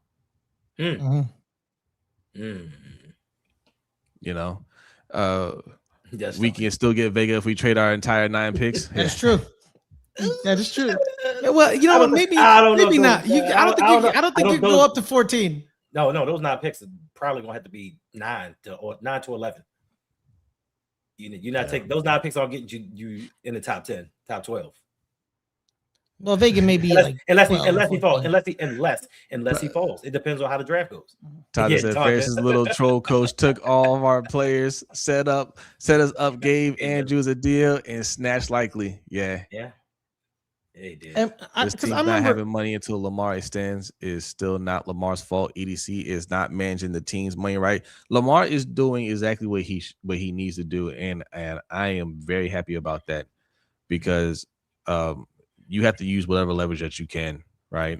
Yes. If you're not going to help this man, the O-line right now today at 7:36 a.m. is worse than it was last year, and we had an absolutely trash O-line last year. Right now, it's worse than that. Yep. Right. If you're not going to make a big splash on this O-line or get me weapons, I'm not helping you destroy my career. I'm not going to help you. You stacked up the defense. Cool. I'm getting blown up back there. Right. And if you're going to allow that, if you're cool with that, then I'm cool with you guys being in cap hell. Right. Yeah. That's what he has to do. Right. Hey, I ain't gotta do if that's the move you're gonna make. I ain't gonna say nothing to you. You already know what needs to be done. It's already been acknowledged in public. If you're not gonna do it, then all right, man, just roll with what you got. Add them void years. Do what you gotta do. Right. Somebody saying that Simpson's better than Falele. He is, but not at that price point. Well, how much better though? Right. Also too, right? So you go from bad to average when you could have went from bad to good if you signed Isaac Seumalo. You know what I mean? You went from bad to average. You could have been bad for over $2 million. It's $2 million. You couldn't give Isaac $2 million. Isaac may also, may have wanted to play in Arizona. I don't know why, but NFL players are not in the right mind most of the time. But if I was Isaac, I would have probably went to play with Lamar. But you know what I mean? Coach. So I don't know. Coach, what coach say? No. I'll tell you. Okay. World Class says I disagree. Falele not being on the team improves the line more than Linderbaum leaving the team. Listen. It depends. It depends on who they bring in. John Simpson, it's not much better. Right. Not that much better. But I mean, listen, the O-line can still be good, right?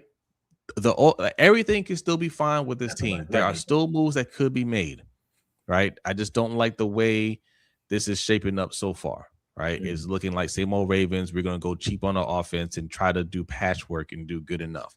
That's not acceptable. But there is still time. There's still time for all these good things to happen, and they could happen. And I mean, everybody's talking about the draft. Here's my thing. Here's why I don't really bring up the draft. EDC sucks at it. Right? Either we're not going to get anybody that helps, or we're going to get we don't have a first round pick, so we're going to get players that might develop into those guys, and then we're not going to want to resign them. Right? I want to bring this up right here. Let me take this out. I want to bring this up because people will use this to show how good of a drafter EDC is. Right? From Ian Rappaport, this is wild. The Ravens 2022 draft class has collected $298.5 million in total contract extensions, but Daniel Falele is still available. Here's a breakdown. Kyle Hamilton, $100.4 million. Tyler Linderbaum, $81 million. Travis Jones, $40.5 million. Charlie Kolar, $24.3 million. Jordan Stout, $12.3 million. And Isaiah Likely, $40 million. Now you can look at that and say, man, this is all from the same draft. And yeah, Falele will probably get a contract somewhere as well. That's a great draft. I see Kyle Hamilton and Travis Jones signed by us. The rest went elsewhere. So that's great for them that they made money. Right? But how does that help our team? In fact, let me bring this back up here.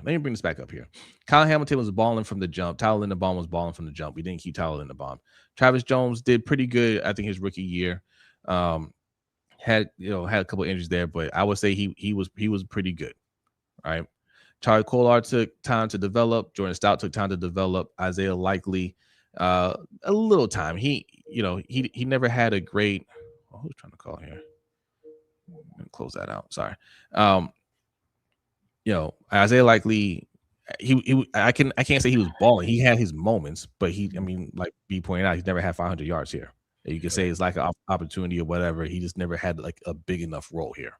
Right. But he's shown enough to show you that he was a pretty good player. But in the end, we didn't want to keep the majority of these guys. Right? So what difference does it make that you hit on some of these players if they weren't good enough to bring back? Oh. Right? Especially your first round pick, they got to be good enough for you to want to bring back. So you forgot to bring in Saleh, David Ajabo, Jalen Armour Davis, Pepe Williams, Tyler Batty. You forgot those 5 picks as well. Yeah. Right. Yeah, Mala. Yeah. He's in Seattle. We call him Saleh. No, I know it is. Yeah, the guard from Oregon. Yeah. He was bad. He was not bad. Yeah. Okay, John Simpson beat him out. YT, let me address YT. Says we can't sign all of them though. Not super realistic where we have the best quarterback and the best safety in the league, got to pay them. Listen, that's two people you got to pay. The best safety is debatable. He's up there. He's one of the best safeties in the league for sure. True. But safeties don't get paid that much, bro. Safeties don't get paid that much. That's not breaking the bank, right? Paying your top quarterback, that goes without saying. How do other teams do it? How do other teams do it and still get them the help that they need? Who's the MVP this year? Matthew Stafford. What does he have on his team? A lot. Everything. And Matt Stafford has historically been one of the higher paid quarterbacks in the league. Right? He has the money, he has the weapons, he has the protection, and they have defense. Right? This whole, we signed 2 people. How can we sign everybody else? Get out of here with that. You can't sign your center. And I'm not even talking about the $27 million that he cost today. I'm talking about, why didn't you re-sign him when he was available to be re-signed? Right.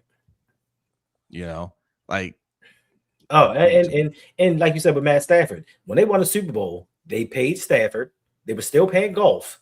They paid Aaron Donald, Jalen Ramsey, Cooper Kupp, Leonard Floyd. They were paying a lot of people a lot of money. So you paying your quarterback, you can circumvent that and do other things. So that's not an excuse. Now let's look at the Rams again. $100 million to Trent McDuffie, guaranteed. Right. They signed Jalen Watson as well, and then they have everybody on the defensive line that's on the cheap deals, but also a couple of them got re-signed. They re-signed Nick Landman. You know what I mean? They re-signed Quentin Lake. You know what I mean? So like, you know what I mean? Don't act like you're paying the safety and the quarterback. That's 2 people. You're paying 5 people $500 million on your defense alone. That's the problem. Don't tell me you could have said 2 on defense, 3 on offense. You know what I mean? Or you could have done 3 and 2. So, but the defense got 5 people taking up $500 million. Yeah, 5 people. You know what I mean? Come on, son. Yeah, we didn't have to pay Roquan that money. We pay. You know why we had to pay Roquan that money? Because we got it wrong with Patrick Queen. That's why, right? And you felt like, and this is the peak of their zig when everybody zags movement, right? We have to get it right at middle linebacker, because middle linebackers are cheaper than edge rushers, and if we get an impactful middle linebacker, that'll make up for not having edge rushers. And we drafted one that needed time to develop. He's not ready right now, and there's somebody that's ready to go right now.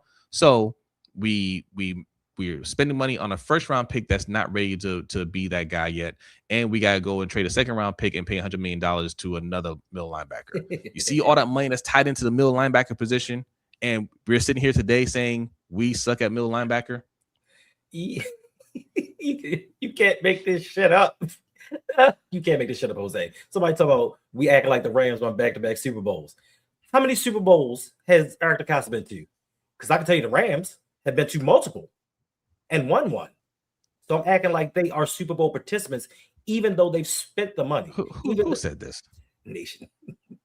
Also, to Divine, when you're talking about, most of the defense is on rookie deals.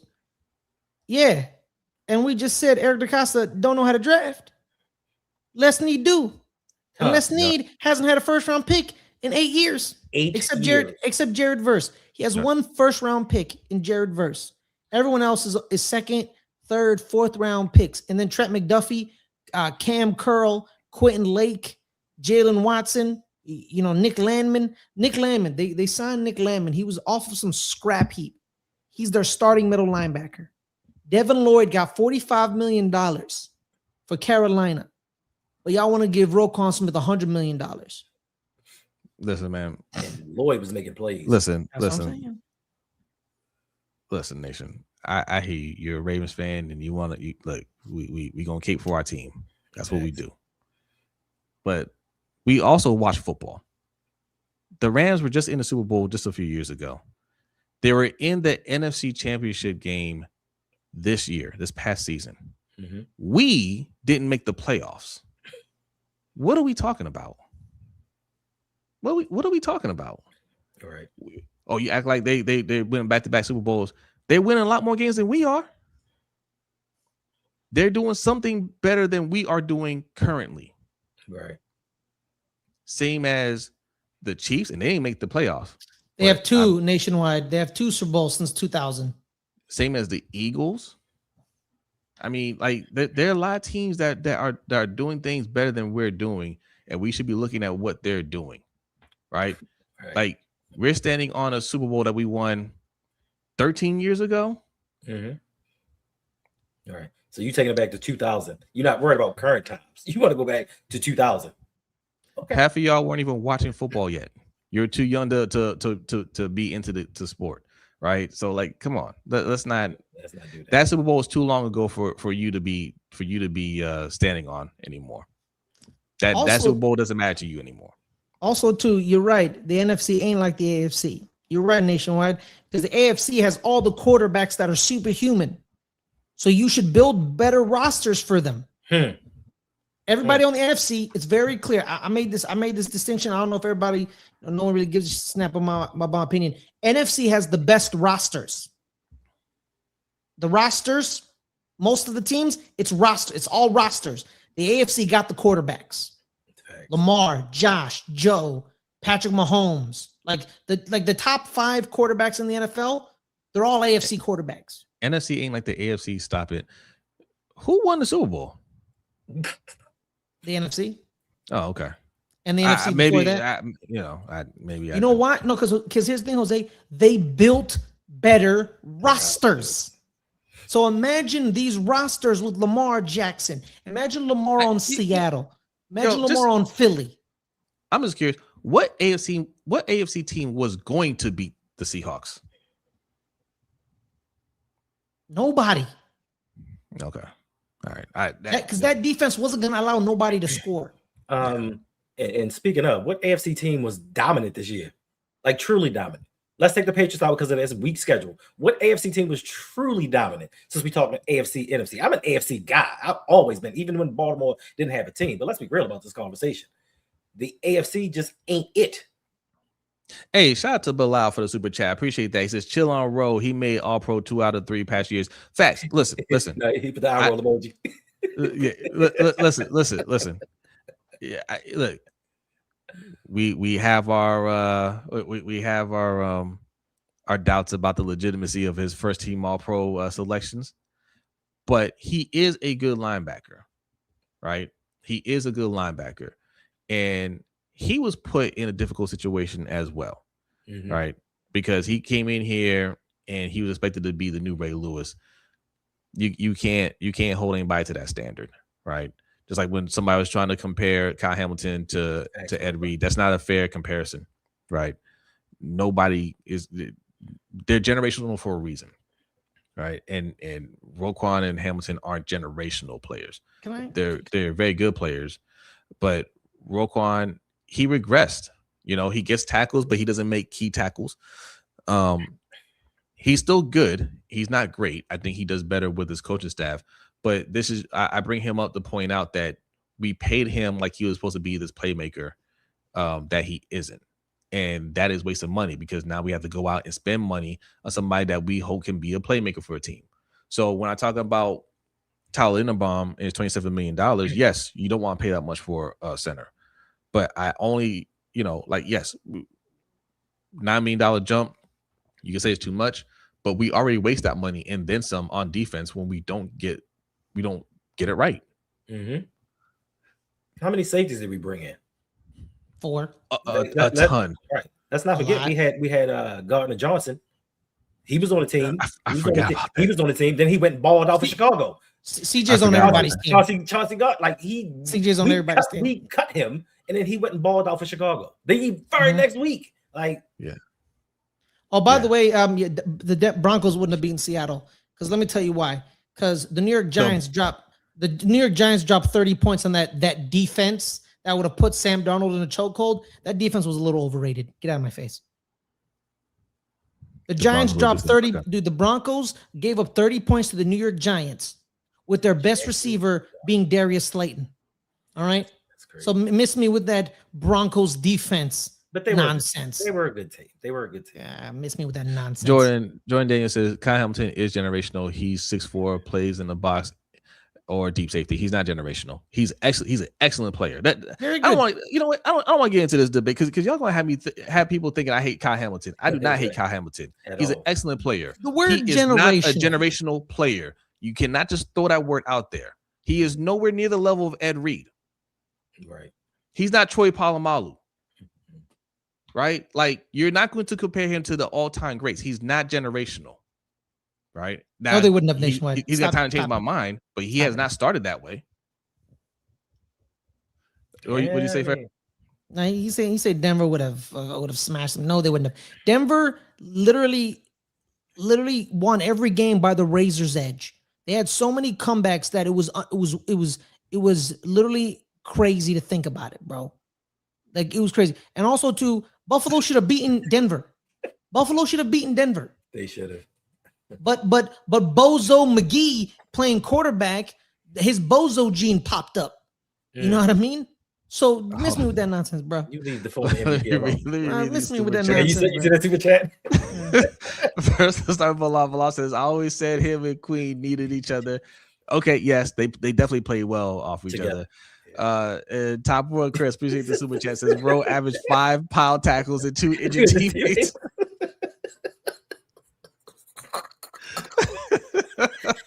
Yo. I can still envision that hit on Nate Wiggins. He took him out. He did. Gosh, he did. Broncos lose 43-8 in the Super Bowl. That was the first time around. Yeah, that was bad. That was bad. Yeah, I don't think they have the advantage. Let me tell you, Martavius, that those Broncos edges that people kept talking about all year. Jordan, they got shut down by the alleged New York Giants, who sucked with their tackles.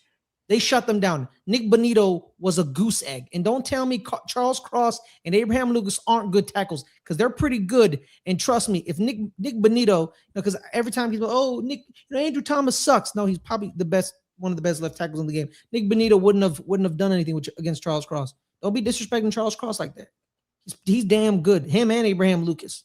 Yeah. And then with Gray Zabel, that offensive line's pretty good, bro. Yeah. You know what I mean? So miss me with that nonsense here, bro. Miss me with that nonsense. And yes, Josh, he's not Brian Dawkins either. No, man. He's Jordan saying he's better than come on, son. Troy Come Palmer. on, son. What are we doing? You're showing your age. That means you never watched him play. You're tripping. Mm-hmm. AJB. I'm gonna tell y'all something that y'all don't want to hear. Right. All right.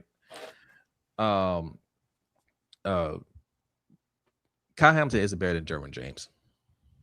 I'm a big fan of Derwin James. Derwin James is pretty good. Because here's the thing about Derwin James, he's better in the sense that he's played more. Derwin James gets hurt. He gets hurt a lot. Yeah, he gets healthy. hurt Derwin James, Kyle Hamilton ain't seen. He's not.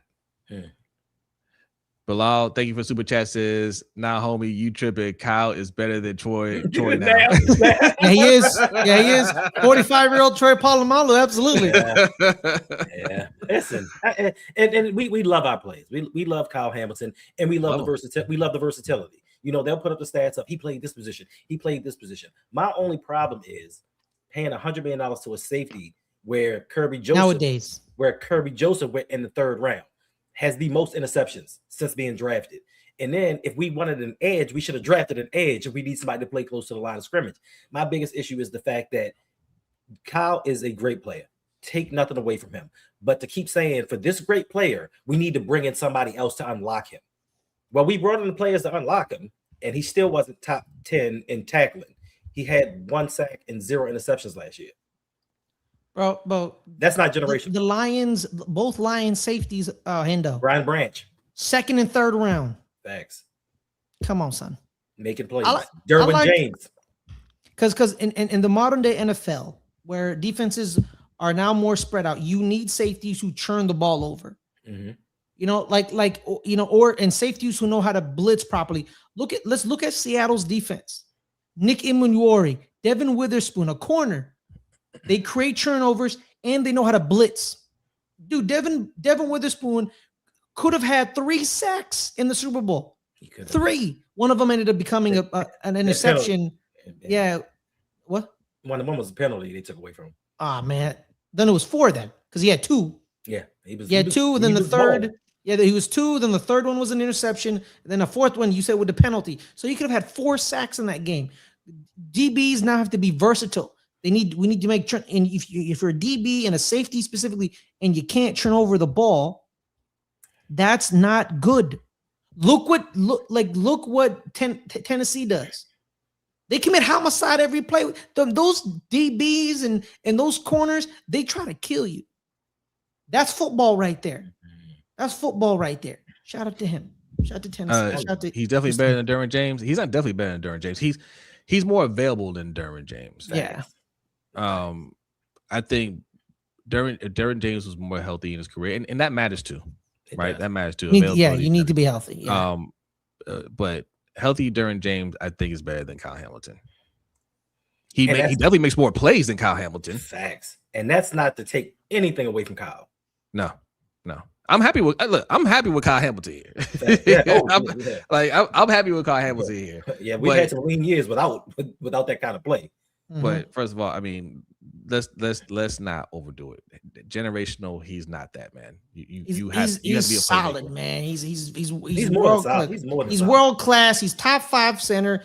My bad, center safety in the league. You know what I mean? He's good. You know, he's very good. But the word generational, it's that word. Because generational gets thrown a lot every 5 years. You're like, that's not a generation. It's literally just 5 years. What are we doing here? And the GOAT. And the GOAT. Like Andrew Luck was generational. You know, and then they used Trevor Lawrence was generational. Like, no, he wasn't. You know what I mean? So like that word gets overused. It's overused. Yeah, Starks is supposed to be that safety. He's supposed to be that safety to allow Kyle to roam free, closer to the line and all that stuff. And Starks supposed to be that cover safety. I haven't seen any of that from Starks. But again, it'll be Zach Orr's fault. Yes, defensive coordinator. We'll see. Yep.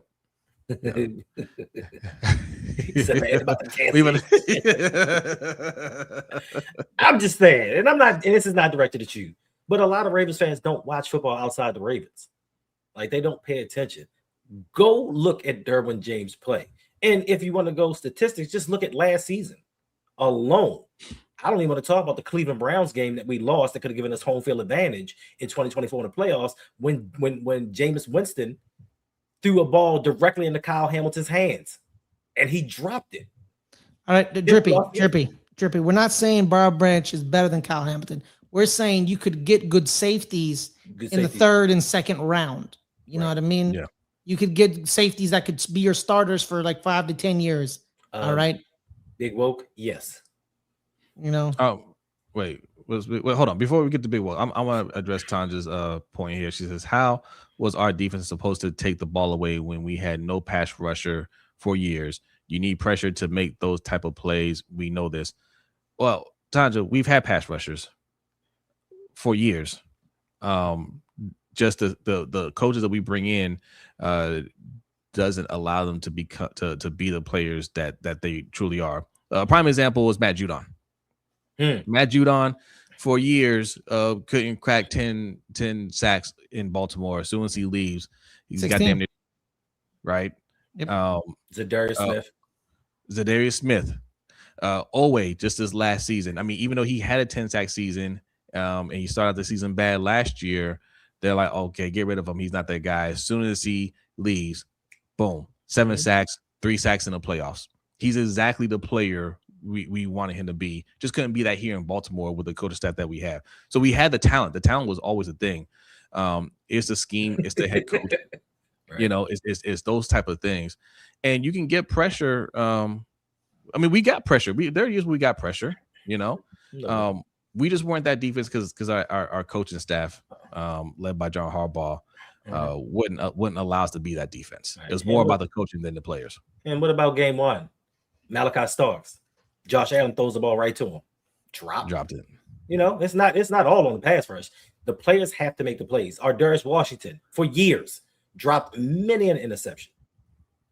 So it's a little bit of the pass rush, a little bit of coaching, it's a little bit of the players. So I mean, we've had opportunities. And somebody asked him how many turnovers does Kyle have in the playoffs? None. But the defense as a whole doesn't give you any.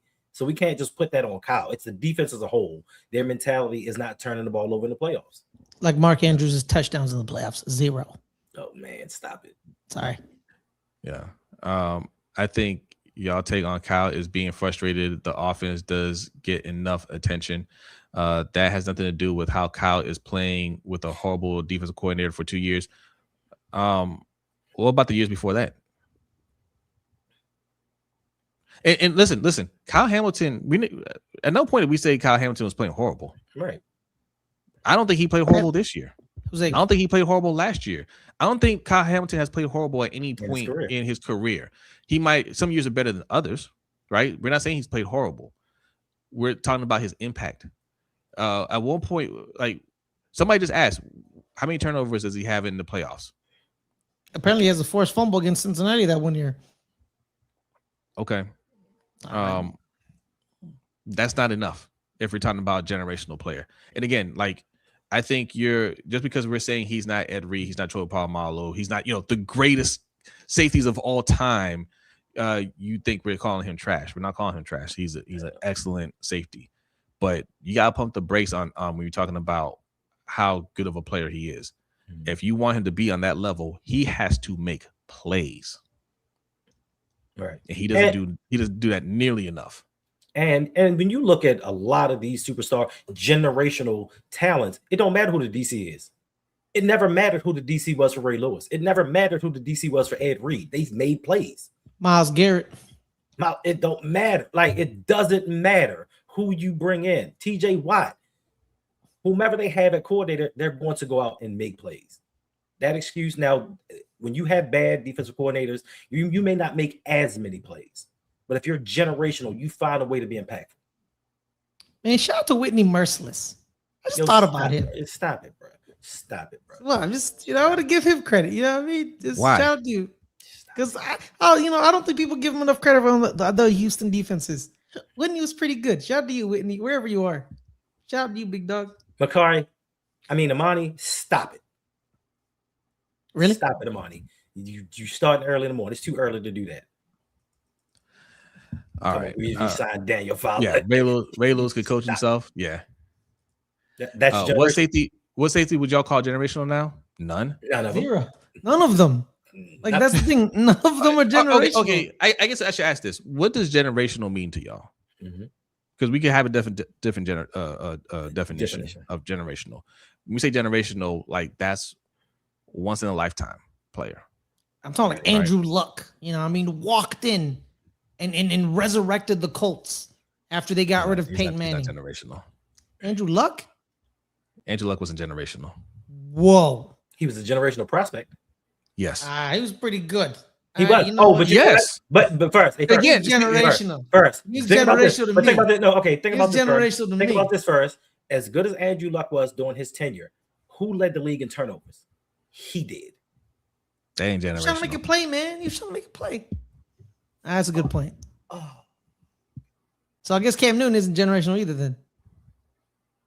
That's a generational player. Okay, what are we doing here? What?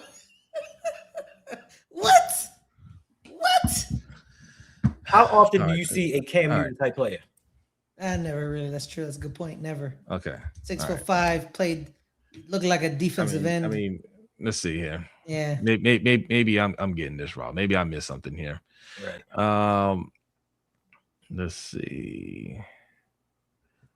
But he didn't have a long career. Look, 2014 was a hot year for Andrew Luck. Okay. 4,761 yards, 40 touchdowns, 16 interceptions. What do you have rushing? Let's take a look, because Ferris got me over here thinking that I'm disrespecting. Lamar is generational. 273 yards rushing, 3 touchdowns. Okay, that was. Did he get MVP that year? Does he have an MVP? I don't think he has an MVP. Does he? No, he doesn't. He does not have it. He has 0 MVPs. Okay, so a generational player with no MVPs. I guess we could stop right there. Okay, fine. We know we did in 2015. 337 yards passing, 35 touchdowns, only 10 interceptions, and then rushing he had. Looking at the wrong thing. Rushing he had 636 yards and 10 touchdowns. All right. I mean, yes, he's generational. Andrew Luck is not generational. Right. You know what? I'm not letting you guys convince me. I'm saying both are. You know what? I'm gonna stand my ground. People say I change my mind easily. I'm standing my ground here.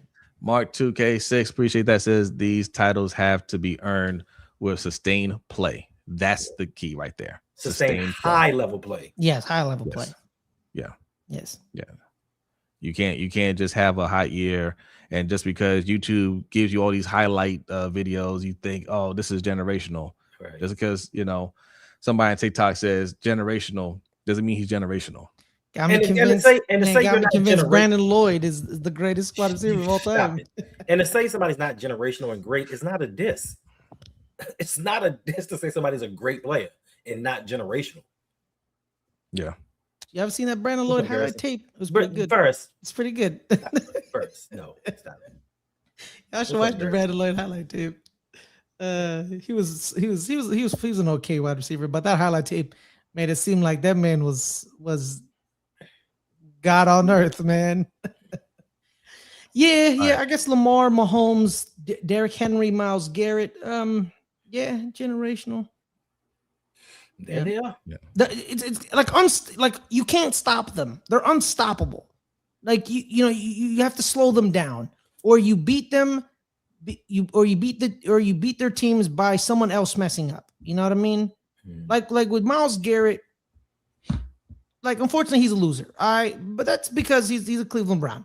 You know what I mean? And the reason they lose a lot is because it's not because of him. Like, he's unstoppable. But like, he has 3 sacks and they lose 25. Is Josh Allen generational? Hell no. What are we doing here? No. I don't know. He might be. Okay. He might be. Okay. Andrew Luck not generational, but Josh Allen generational. What are we doing here? Man? What are we doing here?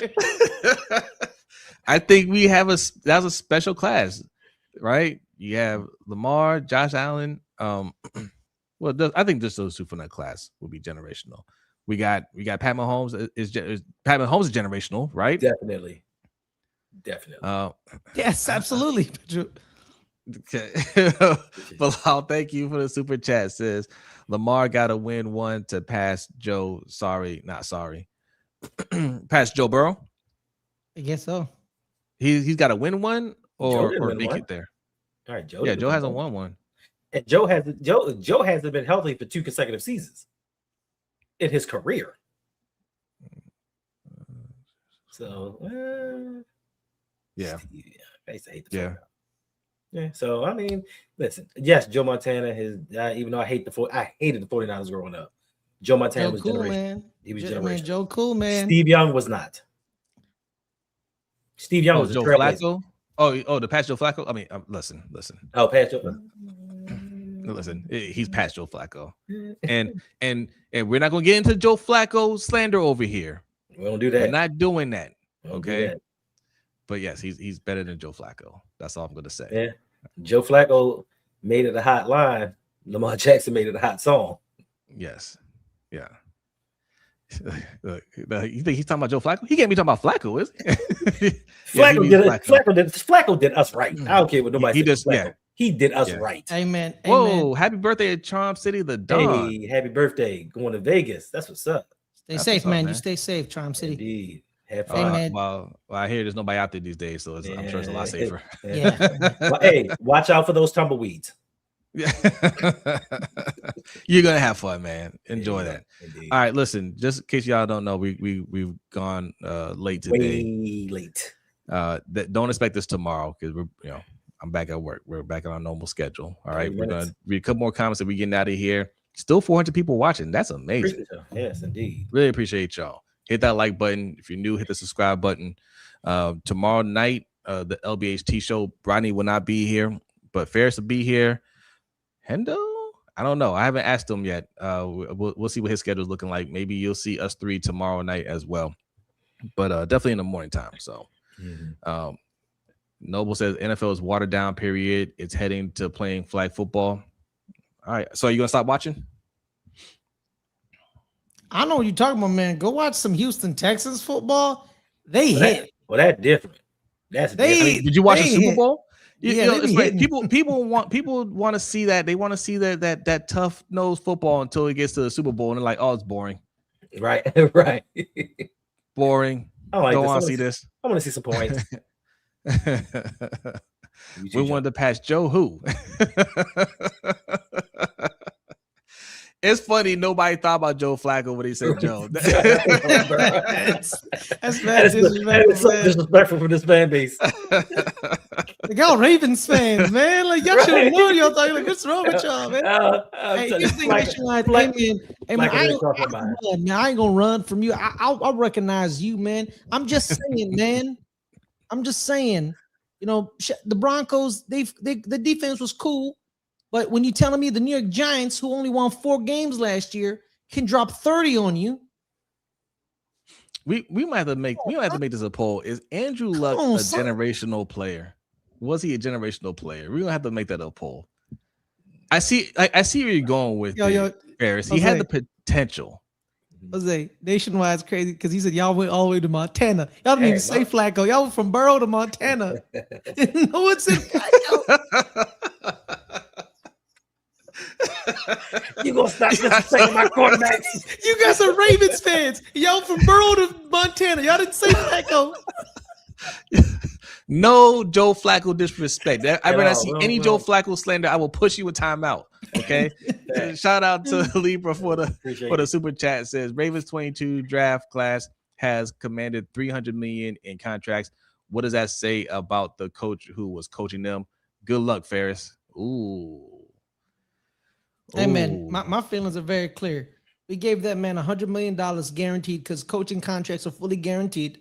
Mm-hmm. I expect playoffs all 5 years and at least a Super Bowl. Oh, this is Tyrone. We know who this is. Tyrone. I tell you, like these, yeah, it says right there. INFJ Tyrone. I hate what YouTube has done with these usernames. We don't know who is who. Go back to the display names, right? That's what people wanted. Mm-hmm. Mark, appreciate the super chat. Says y'all have more views than 105.7 The Fan right now. Hey, man, y'all don't know how to fix 105.7 The Fan? You hired this guy right here. Yeah, right there. This guy. Yeah. If you want some FCC violations, you want those piled up, you hire that guy right over there. First belongs to New York media. Jordan Daniel, thank you for the super chat. Says Jordan Daniel, aka Generational JD. There you go. That's what I'm talking about. You're generational. You know what, Nationwide? You can't hurt my feelings. I have no feelings. The New York Giants have ripped my soul out of my body. You can't say nothing to me. Let's not forget the New York Knicks. The Knicks have taken my soul. The Yankees have taken my soul. The Knicks have taken my. Wait, whatever you can say to me has already been said. My team sucks. I know what bad football looks like. I know what a bad franchise looks like. When you let a bad franchise and a bad offense score 30 on you, your defense isn't as good as people think it is. Mm-hmm. And when in your alleged defensive line that led the league in sacks leading up to that game had 1 sack, or I think 1 or 2 sacks, but it was at the end of the game when Nick Bonito, who led the league in sacks up to that game, had 0 sacks and no pressures. Don't tell me he would have done any good against Charles Cross. Yeah, it wouldn't have been possible. And don't tell me party Marino can't. Yeah, man. So can Trent Dilfer. Yeah. So can Brad Johnson. Sam Darnold. Do y'all even remember Nick Foles? Yeah. Do y'all even remember Brad Johnson? Who remembers Brad Johnson? He actually had 2 good seasons. 3,000 yards back when 3,000 yards mattered. I wonder who remembers. Who do y'all remember Brad Johnson? Who do you play for? Who do you play for? All right. Do y'all know? What teams did he play for? And listen, David Carr can go to a ring party. What does that say? He do actually. yeah. He can go to a ring party. What does that say? That don't mean nothing. Terrell Taylor, he can go to a ring party. Dan Marino is one of the all-time greats. Yeah. All-time greats. Hey man, you want to know who also has a Super Bowl? Doug Williams, Mark Rippon, Joe Theismann. Please, let's not talk about the Skins. Sorry.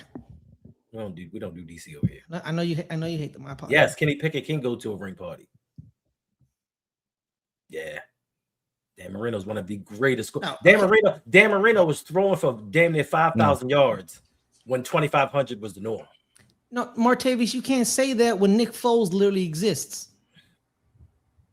The man was a backup.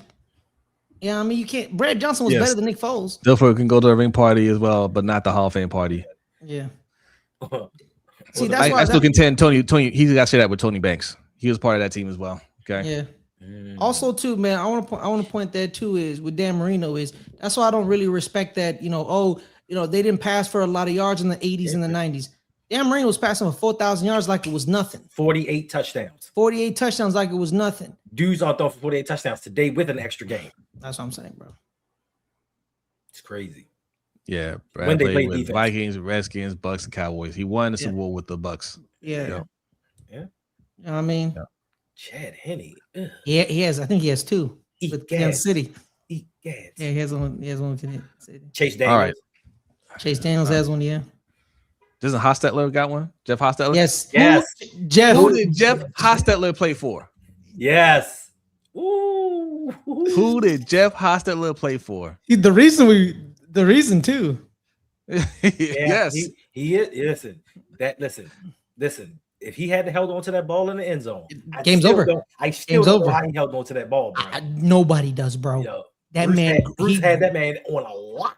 Dude, Bruce had his wrist. Yeah. Bruce had his wrist, man, and Jeff grabbed that ball and didn't let it go. And he just got sacked. It was crazy, man. Shout out to Jeff Hostetler. Yes, Randall Cunningham was a generational player. Yeah, man. Too bad he was ahead of his generation. Plastic man. Thanks. God, I still remember the play. Yeah, yeah, you Daniel.